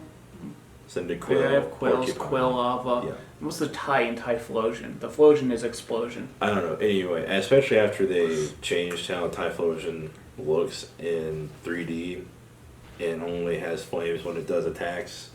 No, it's not cool. I'm going to give it a 4. I mean, they definitely... The Totodile line is what gets it a 4. It would be a 3. Yeah, Totodile line's good. A little bit of extra bonus props because of Hisui and Typhlosion being an option, but you could also say that's not part of the Gen 2 starters, that's part of the Legends Arceus starters, and make them their own separate set, which, if you do, I mean, I guess that's valid. Yeah. But ultimately, none of them have dual typings, and to me, getting a wider variety of stab is important, and none of them have that. Typhlosion gets some good moves. Meganium is like purely defensive. It doesn't get even good attacking moves. Here's how much I don't really like them. I forget Meganium is the 3rd. And then I can remember Cyndaquil, Typhlosion's fine. Totodile, but I just always read the Meganium one. I like Rillaboom more than Meganium, and I think I like Cinderace more than Typhlosion.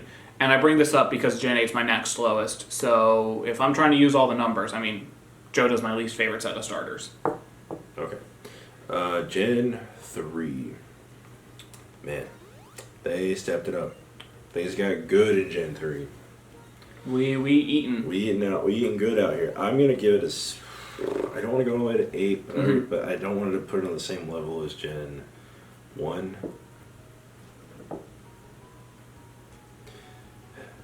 No, yeah, 8. I like them a lot. They all look good. I mean, yeah.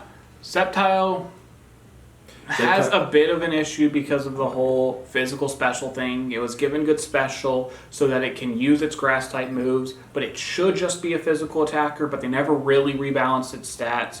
I don't even remember what the Mega Evolution did for its stat distribution, if it properly made its attack higher or not.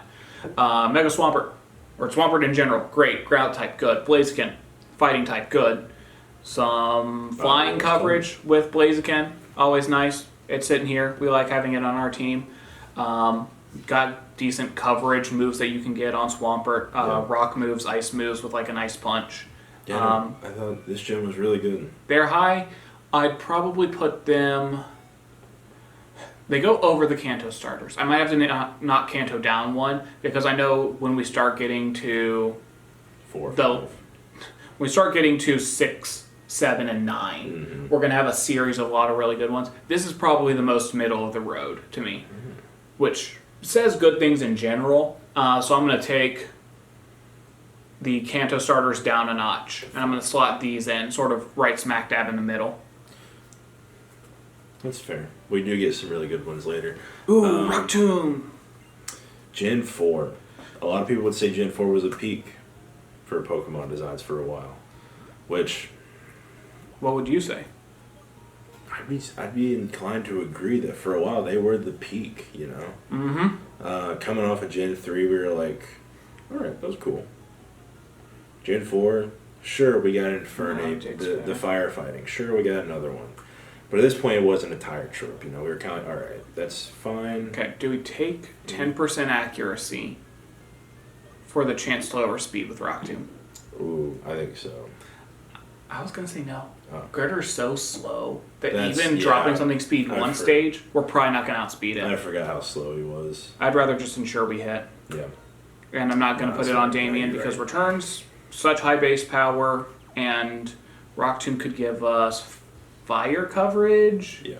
flying coverage, but we shouldn't be in against a flying type anyways. Yeah. I don't think it does that much for us.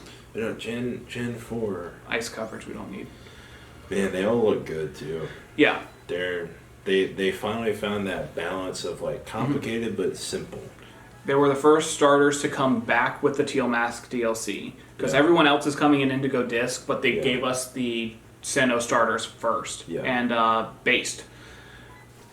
Torterra in, Torterra is so good. I think, recent UU, I don't think he's OU, has been tearing it up.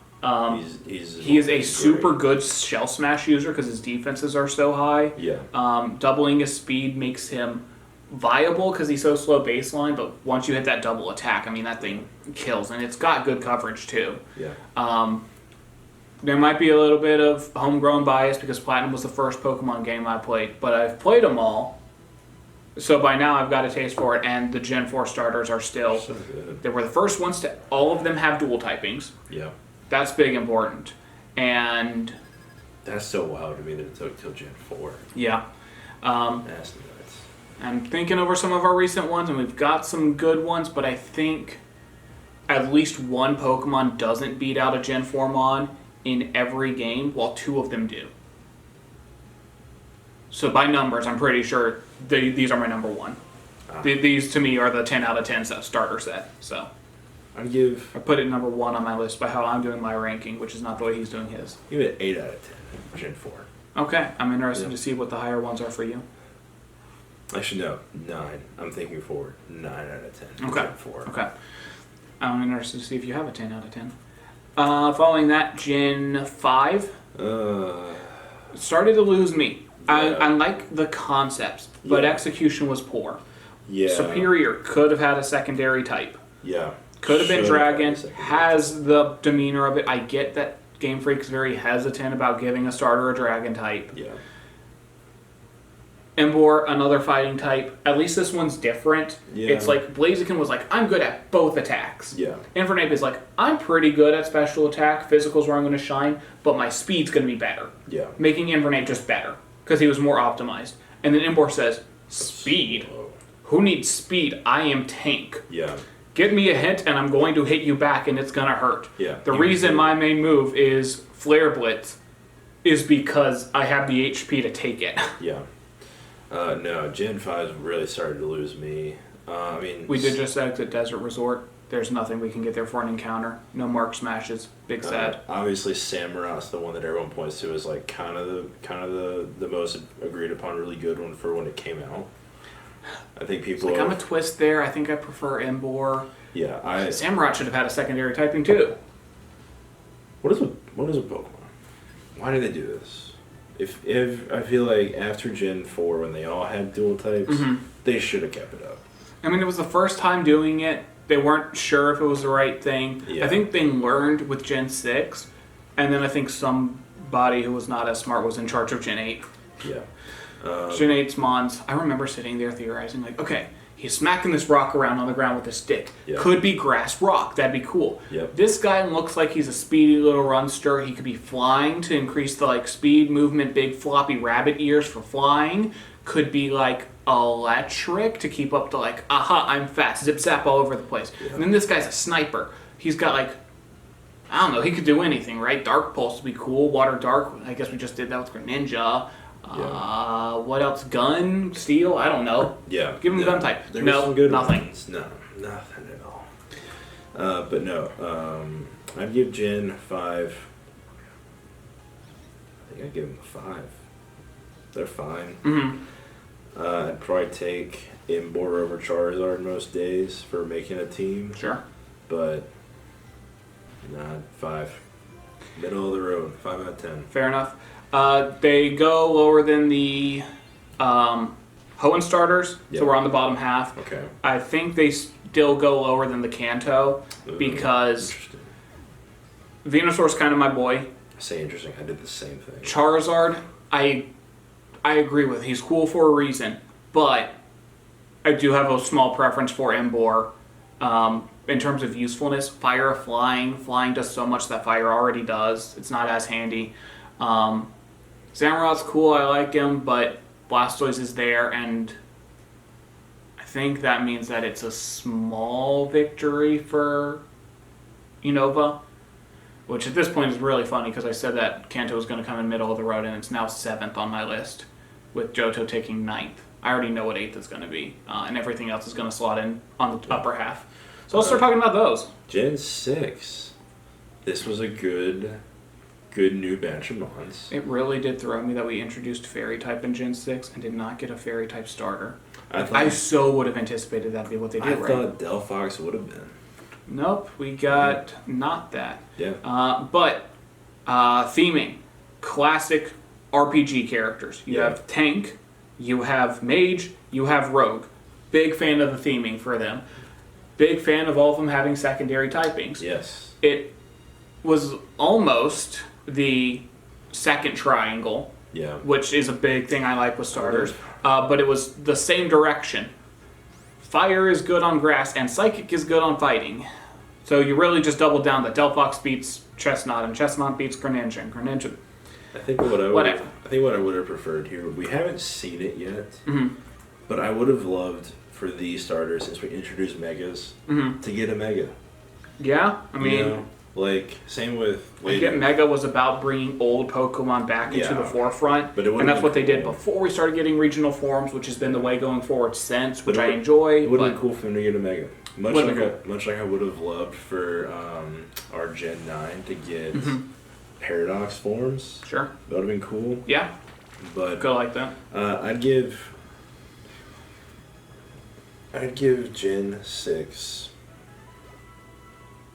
give them a 7. I like the theme. I like the designs. I like how they all play out. Each one does something differently than the other, which makes it obviously building a team around them is your team will look different every time. Right. For me, Gen 6 gets above Hoenn. I already mentioned that everything else except for Gen 8 coming will be above that middle line. I think compared to the other ones we've got coming, it is just the next step up. So this one right above Hoenn, this is like the 4 in my 1 to 9. So upper half, ones that I enjoy more, but I think I prefer the next couple of coming sets more, except for the one I've already mentioned. Gen 7. We got the Fairy starter. Yeah. Once again, we did this go around with the internal triangle, and it was still the same direction. But different types were shown off. We got a Fire Dark breaking up the... True, but you had Dark for both Gen 6 and Gen 7, and you had... Got the Fairy, and then we had...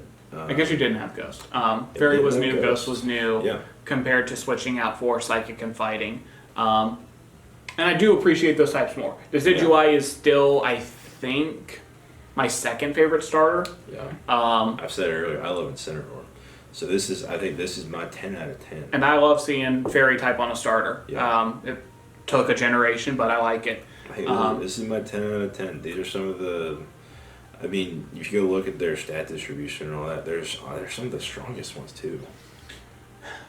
I think the only thing that causes them to not be my number 2 is the reiteration of the internal triangle facing the same direction, which is why I think that this is my number 3.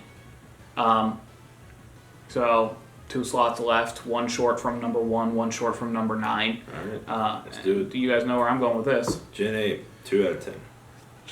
They're clocking in for my number 8. They're not Gen great. 8, number 8. They're not great. I like Monkey, but only in Pokemon, not in real life. Rabbit, he's fine. Sniper Lizard, okay. Yeah. No dual typings. Why? Yeah. We were doing something. We had it in Generation, we lost it. We had it for 2, we lost it. And then none of them had dual typings. We hadn't seen that since Gen 2. Yeah. But that's enough hating on Gen 8. That's happened a lot already. Gen 9. My number 2. I'd give this an 8. I like them a lot. They are all, I feel like they all fit the theme of their region very well. Mm-hmm. We have your favorite thing that you keep mentioning, the reverse internal triangle. Yeah. Which was honestly very nice to see because it made, when you fought your rivals who had the other Pokemon, the other starters, it made it instead of just like, oh, they're throwing out the water type, here's my grass type. It was like, ooh, they could hurt me a good bit if I can't tank some of their hits. Right, because it's like back in the day when the starters were better than you. Yeah. It was like, okay, I should not use my starter against their starter. Yeah. Then they started throwing out the one that's weaker, starting with Hal. I mean, I guess Shauna did that by taking one weaker, but she was part of a group. Yeah, she was part of the group. Hal shows up and he's like, okay, I have the other starter, and I'm picking the one that's weaker than yours, or weak to yours. And I was like, okay, concept, and everybody's like, weird. He's not your rival, you're his rival. And it's like, that's not how rivals work. No. Rivals push each other to be their best, not one pushes the other to be their best. That's a mentor. But then this time, okay, Nimona picks the one that's weaker to yours, but it makes sense. She's already been at the academy for a year. She's already a champion rank trainer. She's like, I should put myself at a bit of a disadvantage. So the theming makes sense. And then by the time you get fully evolved, hers has a type advantage on yours. Yeah. It'll at least have stab super effective moves. Though with her terastallizing every time, it loses that, which is bad. So if your terastallization beats her terastallization, then it kind of returns to form. Because like you put the two starters against each other, you both terastallize. You are now grass going against her water. Yeah. And you're super effective, and her fighting moves are not super effective on you anymore. Right. And you just lose it. I would have loved her to start off with Terra whatever, and then introduce you to changing your Terra type. And then in like the last 2 or 3 times you battle her, her starter's Terra type is its secondary type. So you pick Sprigatito, she sends out Quaquaval, and it Terra's fighting. Yeah. And you're sitting here with your Terra Grass Sprigatito, or maybe you've changed it. But if you do change it to something good against the fighting, you feel rewarded for that. Yeah. That would have been so cool. But either way, the fact that it's the reverse internal triangle. Yeah. Meowscarada is cool. Skeledirge is cool. Not my favorite fire ghost type of the game, but they just gave us 2 really cool fire ghosts. Yeah. And then, not what I was hoping for the duck. I mean, I think we were all looking forward to Pirate Duck, right? Pull out the feather sword. That would have been so cool. Could have been the exact same typing. Yeah. Oh well, it was missed. We get Capoeira Duck instead, which, again, it fits the region at least. Yeah. But yeah, I mean, 2 out of 3 are really big hits. And the other one, I don't hate. And maybe that's the I used it in my first playthrough bias, but I mean, water fighting's pretty decent typing, I think. I like having fighting typing. That said, fighting is the most common secondary typing on starters. Oh, yeah. 1, 2, 3 in generations 3, 4, 5. On the grass type in Gen 6. And then on Quaquaval in Gen 9. Yeah. That's 5 Pokemon that are starters that have had their secondary typing be fighting. So, a little bit overrepresented. But there you have it. I've not been playing this game very fast. No. I need to. You need to get to that. This person's name is Psychic Future. We're not getting to the gym in this episode. With how big Route 4 and the Desert Resort are, we were never going to get to it in the normal time frame. This is probably a shorter episode than usual because we're just going to not go all the way to the gym because that'd be about 3 hours. But we do like to end episodes on a gym, so we'll try and end next episode with fighting Elisa. Yeah, I'm wondering if, whoever is just blocking their car needs to just stop blocking their car so much. If that's being picked up on the mic. If it's not, I sound crazy. You sound crazy in general. You mean in general. Can we name a Pokemon Joey? For the mons we can't name, like Patillo here, we could have an honorary name. This would be a crazy thing to introduce now and make the editor have to come in on the moment we talk about this and give it an honorary name so it sits there on the layout. Do we want to mess with them like that? Not right now. Maybe if the comment section gives us good honorary names. By the time we film an episode and the comments have come out for this one, we'll be on like the 8th gym. Don't tell them that. We record in advance. Crazy concept. Our editor is slow. Don't talk about the editor like that. That's just rude. It's not meant to be degrading. He's got a life. He can do his own stuff. But, like, it just means that when we record stuff, it takes a little bit for it to get out. We might do some thinking up of a name, and next episode we can give an honorary name for our Patelil. I don't have anything right now. But no, I've been wondering if they're going to use the teal mask and We still haven't gotten our encounter. indigo disc. If we're going to get like a tease for what sort of region we might be heading to with our 10th generation. There normally is some kind of tease in each game. Mirror shot, baby! Let's go! Get Magnet Bomb out of here. I do not care if it will not miss. We are a special attacker, and that is what I wanted. Until we can get Flash Cannon. I'm wondering if part of this last DLC will be like, hey, here's a little hint. If you're super smart, you may just know where we're drawing from. What if you're not super smart? Then you have to take to Reddit or Twitter. Oh, man. I hate those guys. Twitter's not even real anymore. Sorry, X. Those X's are cool. Are they? According to Kingdom Hearts, they are. How did they focus on the letter X so much in a series of games that does not have the letter X in the title of the series? Because X in, I believe, the Greek alphabet is key. Oh, Keyblade. Yeah. I get it. Yep. And there's several I different. did a magical leaf. I should have. And there's It different. doesn't matter now. And there's several different Keyblades. There's the Keyblade, which is the X blade. Then there's the Keyblade, the KEY blade. The Kingdom Hearts lore is too complex. Yes. But that doesn't mean we can't do a teaches video on it. Never teach me anything. I will. I shan't remember. I wonder if this thing has Sand Force. Oh, Home Claws, you're dummy. Haha. Everybody laugh at the jailbird. Say, haha, he got greedy. You're talking about Kingdom Hearts. Oh, right. Kingdom Hearts and how there's Key and X and all that. No, the Kingdom Hearts series loves X's. And That's a little unhealthy. They should call it quits. they also love names like... Bro, we are learning good moves today. They also love their names like... oh, gosh, what is the... I gotta look it up. You're laughing at something you haven't thought of. It's the longest one. I like Kingdom Hearts. No, because I gotta get the full title right. I don't know what to lead with next. We do have Petulia now having Giga Drain. So as soon as we get to our next city and we get the Sunstone, we can go and evolve it. So this is the one. Kingdom Hearts HD 2.8 Final Chapter Prologue. They love names like that. It just feels unnecessary, if I'm going to be honest. Final Chapter Prologue. Okay, I should lead with the mon that's going to do the... The music slaps, though. I should lead with Warstash, who can run away from anything we encounter, now that we're going to have to start grinding to find our encounter out here. And then when we run away, we'll be good, and then if we find it, we can switch to our... What are we looking for? That's a great question. What Pokemon do you know that we can find in the Desert Resort? I haven't played Gen 5 before, or this game before. Remember? That was one of the reasons we picked this one. And why are you helping me do a Nuzlocke of it? Because we're a duo.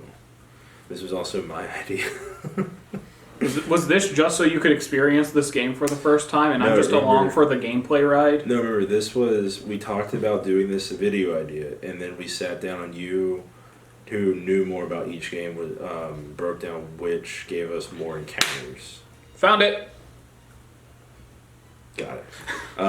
And a classic Markiplier move, our next encounter is a flying type. Yeah. Because so many of the Pokemon he smashed were flying type. But no, A lot of psychics too, but... in talking about our first couple of videos to do, I had this crazy idea. And then Jason's like, no, I love it. And then he broke down which game would probably be the best, and that is why we were playing this generation. Right. There's a couple others that could have done well. Obviously. Sun and Moon would have been great. Yeah. But our Zimbabwean DS is not a Zimbabwean 3DS, so we are lacking the ability to do any 3DS stuff. Yeah. Do I resist Psywave, or is it non-typed in this game? It's non-typed in this game. I'm gonna heal because Psywave is a random amount of damage, or picks a random base power, I don't remember. And if it's higher next turn, that could just drop us because the HP of Magnemite is not very... Search the move Whirlwind. Whirlwind. I need to find out if we are safe from being blown away, or if we just got lucky. Because I want to say it's like a you can't Whirlwind a Pokemon that is higher level than you, in which case we're fine. But if we just got a lucky failed chance, I need to throw a ball right now. I could have thrown a quick ball at the start of this. Do I need to specify generation? Any website you pull up will have the information for each generation. Okay. So we'll just want to look at Gen 5. Bulbapedia. Quick research break. Gen 5. Gen 5. Category non-damaging. Target is forced to switch out and be replaced with a random unfainted ally. Fails to target as the last unfainted Pokemon in its party, or if the target used Ingrain previously or has the Suction Cups ability. Forced to switch out and be replaced with a random ally. We're not the last unfainted Mon. We don't have either of those, so it shouldn't have failed by that rule. You might have just gotten lucky. Search. Can Whirlwind affect Pokemon of higher level? Because here's the thing. When you're limiting yourselves to an arbitrary factor like, did Markiplier smash this Pokemon, you don't get a lot of options. This is the only thing we can catch here, and if we lose this, I don't think get a Sigilyph at all. In wild battles, Whirlwind will now always fail if the user's level is less than the target's. Click on that. Let me find out what generation that says, because it could be like a Gen 6, Gen 7 thing, but if that is... Given that didn't pop up in... What are you doing? Why are we over here? Go back. Have you looked at this information? Yeah. Why does it take you there? Just scroll down. Description, no, fact. Generation 1. Look for when it says it will now fail. Whirlwind will fail. Accuracy. If it's used, well, whatever. Train battles. Suction Cups. Generation 5. Oh, it started in Generation 5. Okay, it will now always fail, Generation 5? If the user's level is less than the target's. Alright, then we should be safe. Good to go.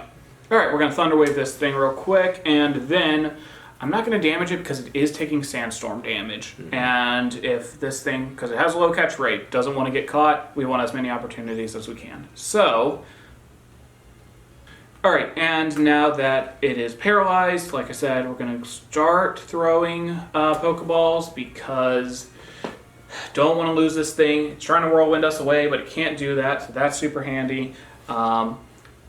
But yeah, Sigilyph is not an easy catch. But if it wants to keep Whirlwinding, I do not mind. As much as we could, hit it with a move. Every damage is another chance we don't get to catch it, so I'm not going to play stupid here. You could also hit it with Ultra Ball and increase your chances.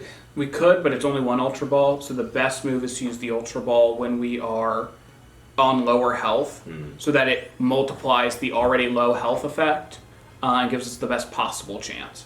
So right now using the lower strength balls is optimal. It's weird how numbers work, but it's pretty science. So close.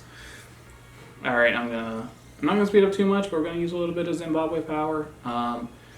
The Psywave it did not a full half, so I'm assuming if I'm over half we'll be alright. It can't do that much more than it did.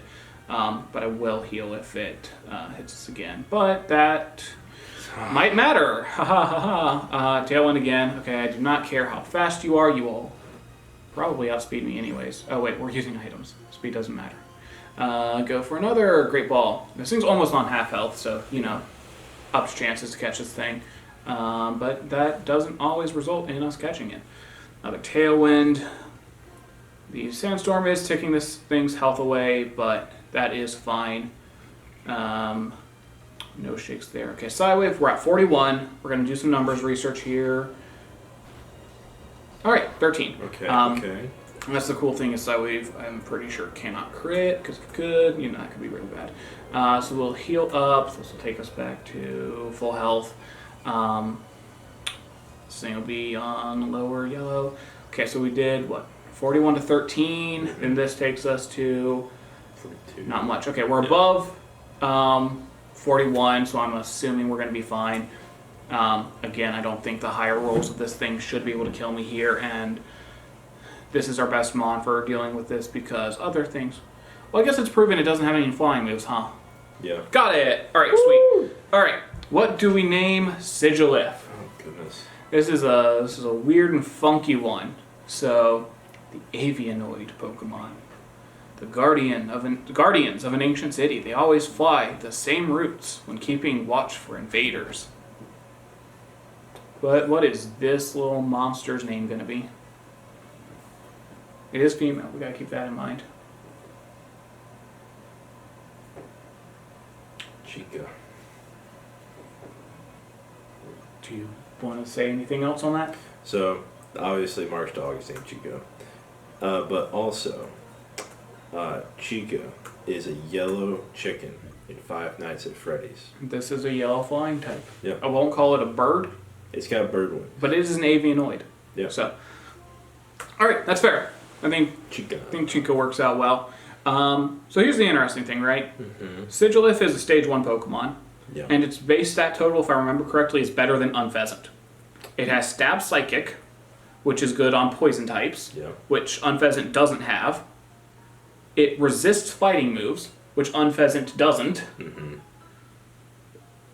I'm pretty sure Sigilif is just the better thing to have on the team. Yeah. So I don't think we have any other trainers to fight on the way into Nimbasa City, but when we get to Nimbasa, we're probably going to be switching it out. That's fair. There are only a couple of times we're going to want Unpheasant over Sigilif, and it's mainly going to be for not being weak to dark Yeah. and being immune to ghost, which actually makes Unpheasant a decent contender for the Elite Four, given there's a ghost type and a dark type Elite Four, and there's a fighting one as well, but Sigilif would do better there. But for the most part, unfortunately, Wharf Sesh might have served most of its purpose thus far.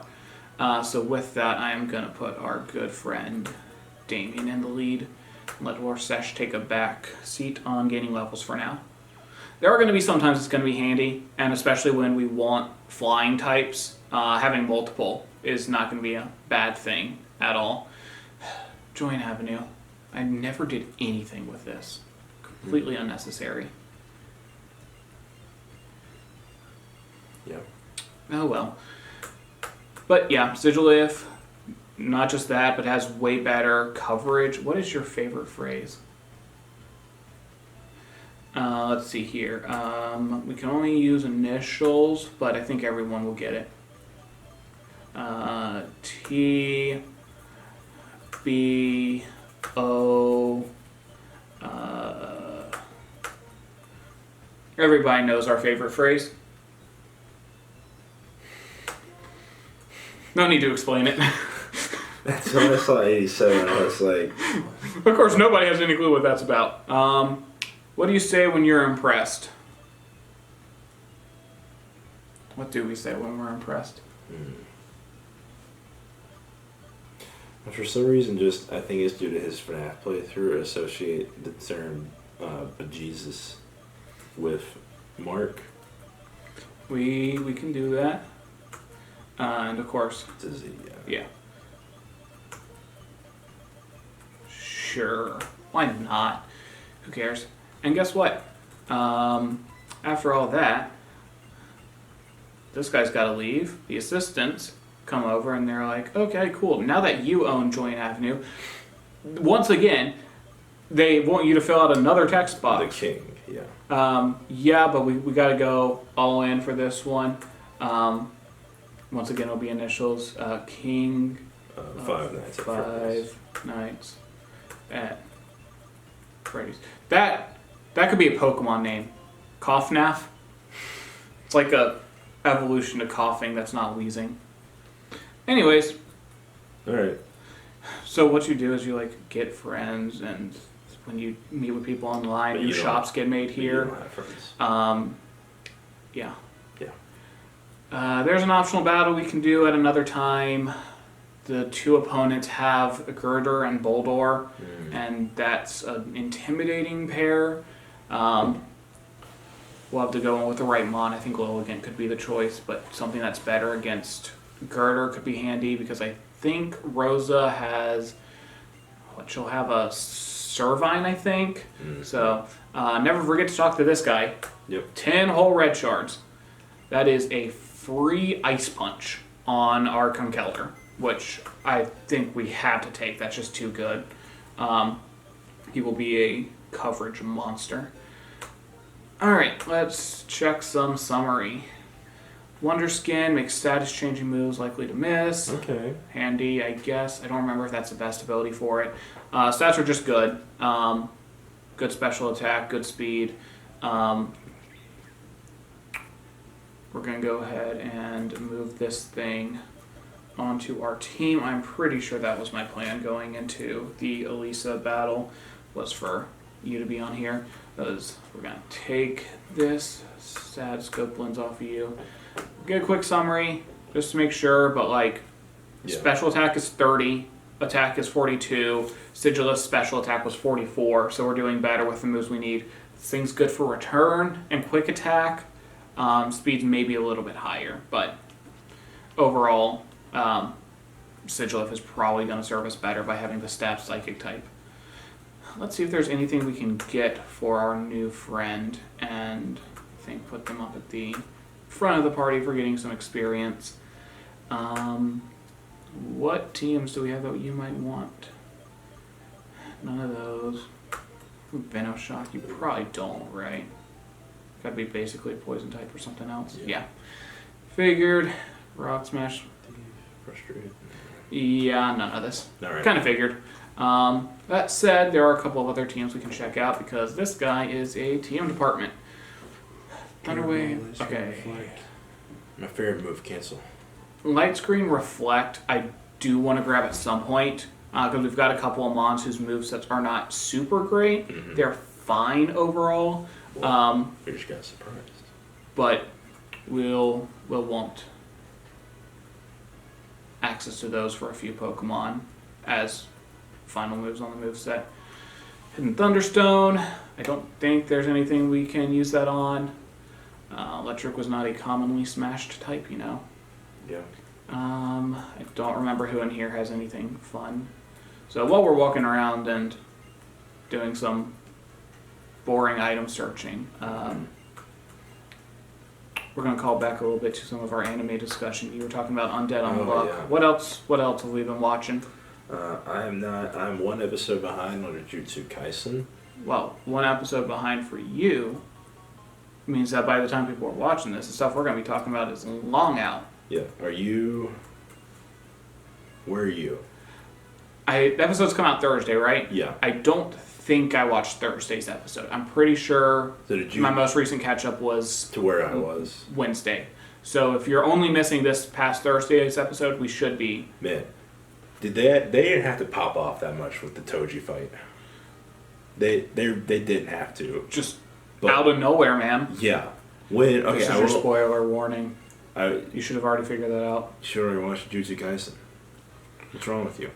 All right. Boom shakalaka. But when I will say at the end of the episode prior, when Toji just popped out, my brain for a brief second saw the white hoodie, the dark hair. I was like, Yuta! Wait, no. If only. But no, it was Toji. I did not think our octopus guy was going to end up being that strong, but here he is. I kind of suspected it because I was like, there ain't no way Gato would bring just this octopus thing. Power of a fully evolved cursed womb. Yeah. All right, editor, get those editing fingers ready. Here we go. There it is. All right, it is time. We have Giga Drain already. The next thing we want is Quiver Dance, which is learned by Lilligant at level 29 or 28. So we are done with our Patelil's moveset. Because this thing will get Giga Drain already, and Quiver Dance, and then Pedal Dance by level up as Lilligant. So, welcome to the team. Lilligant, that needs a layout name that's not Petulia, because I don't know of a Petulia in the Markiplier lore, do you? Not that I can think of. Let's take a quick look at our new fully evolved 70 special attack, 62 speed, still rocking sleep powder, Giga Drain, synthesis and magical leaf will change out soon enough, but that 70 special attack, better than Levani's physical attack, better than Iron Lung's special attack, better than Girder's physical attack, better than both of Damien's attacks, and well, Chica's not fully leveled up, so. It is crazy that its speed and special attack are that close to the speed and attack stats of Tranquil, and it's 6 levels lower. I mean, Sigilif just rolls up, unevolved, base stat total like 490. Like, he's crazy. Somebody stop this menace. Anyways. But yeah, no, they didn't have to pop off that much with Toji versus Dagon. I loved when he just took the weapon from Machio. I was like, oh, she doesn't know. Neither does Mega Beam, but they're about to. Sometimes you're about to figure it out. Yeah. I will say, I was not firmly on the Nanami fanboy train until these most recent episodes. I think up until this point, most that I had seen Nanami do was when he showed up to help Yuji fight Mahito that first time. And all that. So I was like, oh, he's cool. He's like menacing and all that. But this arc has made me really like Nanami. Wait, did you say not like? Like. Okay, I was going to say. Yeah, I've come around a lot more to Nanami. I will say, it's fun watching the intro every time they catch like, oh, that happened last episode. That still hasn't happened yet. So. Keeping up to date on the little bits of spoilers you get in an opening. I mean the most obvious ones, right? Yeah. That we can pick up, like, oh, Yuji and Mahito fight, and it seems like Toto will be there to help do the clap swap. Dude, we're getting clap swapped by this Minchino right now. But then there's like the shot of Nobara with her eye cover, and I was like, don't know what that means. So. Secrets to come, things to be figured out. Yeah. Anyway, let's go on a date. No, I'm good. We just got abducted. Crap. I hate that there is no skipping this date. I hate when that happens. It's real yandere hours. But no, Shibuya arc is really popping off. Big fan. Where we are currently, you and I at least. Oh, she's got a baby. This is crazy. We're her child. Anyway, Megami is about to talk to his dad. That's true, yeah. We had that. I still am very curious if he's going to stick around after this arc, you know? You know, as I could see it being... All I know is that people kept saying online before this season started that anime only is not ready for Toji. Which, yeah, safe to say we weren't ready for Toji. I'm never ready for anything, but that specifically, also not ready for. Got very close to killing Satoru Gojo, which is a feat in and of itself. Level 20. At level 20, you can almost kill Satoru Gojo. It's a feat. But no, I'm curious where this is all going to go. All right. Okay. Couple of fights, and maybe our next encounter, or a couple of other fights. Could grab the next encounter to end the episode off. Well, it's going to take longer. I'm going to keep that in mind. I mean, I feel like getting the next encounter would technically be faster because it's a set ending point, rather than fighting like this random 4 set of trainers. But if we fight these 4 trainers, we can also fight them again next episode because it'll be a different day. more experience. That's true. I'd say let's go get the encounter. Let's go get the encounter. Yeah. All right. Might as well. Route 16. Don't forget to talk to this guy. He's got a Macho Brace. I don't even remember. I know Macho Brace is like a EV boosting item, but I don't remember what it gets you. I was talking about which of our encounters were We've also been watching flying type. I lied. The Rising of the Shield Hero Season 3. True. I'm one episode behind. I need to catch up. But I'm enjoying it at this point a lot more than I was at this point in Season 2. You know? I mean, that's not a strange opinion. I'm a little miffed we're seemingly just repeating the whole Malty is not a good influence on our hero thing. I thought that would be kind of Motoyasu's unique thing, but we're seeing, just based on the opening alone, it's going to happen with Ren and Itsuki. Seems to be the case. So, not a big fan of that, personally. Oh, yeah. The X-Transceiver. Yeah, our new girlfriend is calling. Yeah, weird little thing that Black and White 2 had is, hey, here's this lost phone you can pick up, and then here's this girl, or boy if you're playing a female character, who will call you and be like, oh, hey, that's my old phone. I can't come pick it up right now, but would you mind holding on to it for me until I can? Yeah. And so then, like, on every route in the game, there's a specific tile you can step on where you'll get a call from them. And then after you've done that enough times, you'll actually be able to meet up with them. And I think they, like, do some in-game trades with you, which is a pretty cool thing to unlock. But the game definitely indicates the idea that they are interested in your character. So, you know, your non-canonical love interest in this game. Yeah. But no, like Rising Shield Hero Season 3, I think it's interesting so far. Yeah. Seems like whatever happened with our other 3 heroes while we were in Lark's world, they got branded as like almost criminals with how... And they basically abandoned their duty. With how Ren and Motoyasu both reacted with, like, don't arrest me. Mm-hmm. Like...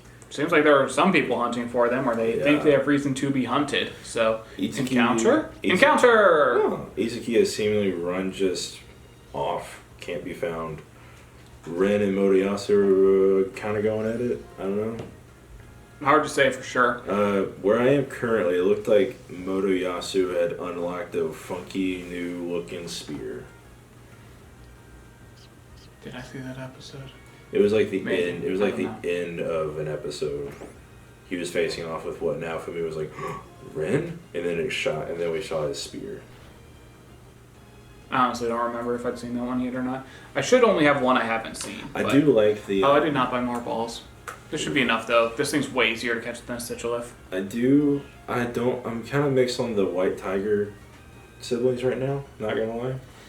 I'm looking forward to the girl becoming more powerful, because like that's clearly the like, oh, you think she's like crippled and weak because she's blind, and she's gonna end up as strong as her brother and use some like, I don't have to see you to be able to fight. I can sense you through vibrations in the ground or through this other hearing method because they're tigers and their ears should be good. What do you want to name Gothita? Let me finish this. If they do the vibrations through the ground, I'm blind thing, and her name is Atla. Did you not That's her name? Yes. Because I saw online, I was like, people were like, wow, they really just had to. It was like, oh my gosh. Someone said my favorite Rising of the Shield Hero character, Aang from Avatar, and I was just like, what? And then when I saw her name pop up on the sub, I was like, oh, that's incredible. Got it. All right. Our next encounter is Gothita, the only thing we can get on this route, because Mark smashed Gothitelle. Big fan of more psychic types. Is this where we bust out Lady Domitrescu? Oh, this is so Domitrescu. How do you spell that? Because I know I do not spell it correctly. I will Google it. It's I next, right? D-I-M. D-I-M. D-I-M-I. Demi. Demi. And then T-R-E-S-C-U. T-R-E... S-C-U. Oh my gosh, if it's perfect. Yeah. All right. There we go. Yeah, that's correct. That's the answer here. She's a nice spooky vampire lady, but our Gothitelle here is going to be a special attacker. Oh well. Let's see. Next time when we come back, like we said, we're not going to get to the gym this time. We'll fight some trainers in the big stadium, in the little stadium, to get some experience. Finish clearing out Route 16. More trainers there to fight. Go to Losthorn Forest. We have an encounter there. Probably go fight some trainers on Route 5. We'll be a bit limited in what we can get to there. I don't think there are any encounters on Route 5 we can get. But we do get a Losthorn Forest encounter. We have to dress up a Pokemon now. Obviously, we're going to pick Lilligant because this is a Pokemon that wants to do some dress up. And let's see. What does our lovely lady here want? I think... Use the stylus. Yep, we'll use our Zimbabwean stylus. Comes in looking a little funky, but you know, you gotta do what you gotta do. I think the umbrella matches her fairly well. Not gonna lie. There we go. And then I mean, I think that's it, right? Mark wears glasses. We give him glasses. There you go. So funny. And this umbrella's just a little crooked. There we go. So dressed up. So nice. This is completely and totally optional, not necessary in this game at all. But why are we doing this? Great question. Good job for asking. Why are we ending an episode on this? We're not ending an episode on this. We're ending an episode on going back to the Pokemon Center right after getting TM49 Echoed Voice. Because the more TMs you have, the more move options you have. And are we going to teach Echoed Voice to anyone? Probably not. But we could. Just in case. We could. I mean, the option is there now. You never know. That's what it's all about. So stadiums, Route 16, Route 5, get our encounter on Losthorn Forest.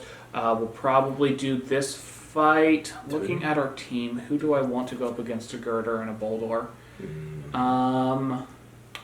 Weak Turok. Probably. Petulia would do good against the Boldor. Girder kind of hurts. You would do good against the Boldor. Girder's the same, you just have better defense. Damien's not weak to either, but not great against either. You're weak to one of them. You're weak to one of them. I feel like it's going to end up being Lilligant because Giga Drain's going to help us out. Yeah. Restoring. Well, I say that, but if we Giga Drain Boldor turn 1, we won't heal anything because we'll just outspeed. Actually, before we heal, I would just like to get a quick look at our Dumbtresk. Next gym's levels are such that it will not even be a Gothorita, so not worth pulling onto the team yet. But having that pure psychic type with the high special defense is going to be quite handy. Are any of our Pokemon going to be earning off the name Bigfoot? Because he did do a lot of Bigfoot videos. Man, our ability luck is something, huh? Not ability, our nature luck. Oh. I mean, look, its special defense as a Gothitelle is higher than its special attack, and it works better bulky, but this thing is not going to be doing as much damage as we would want. And we don't have anything like Guts to counter it. Well, remember, this is what Mark would want. We got to challenge ourselves. That's true.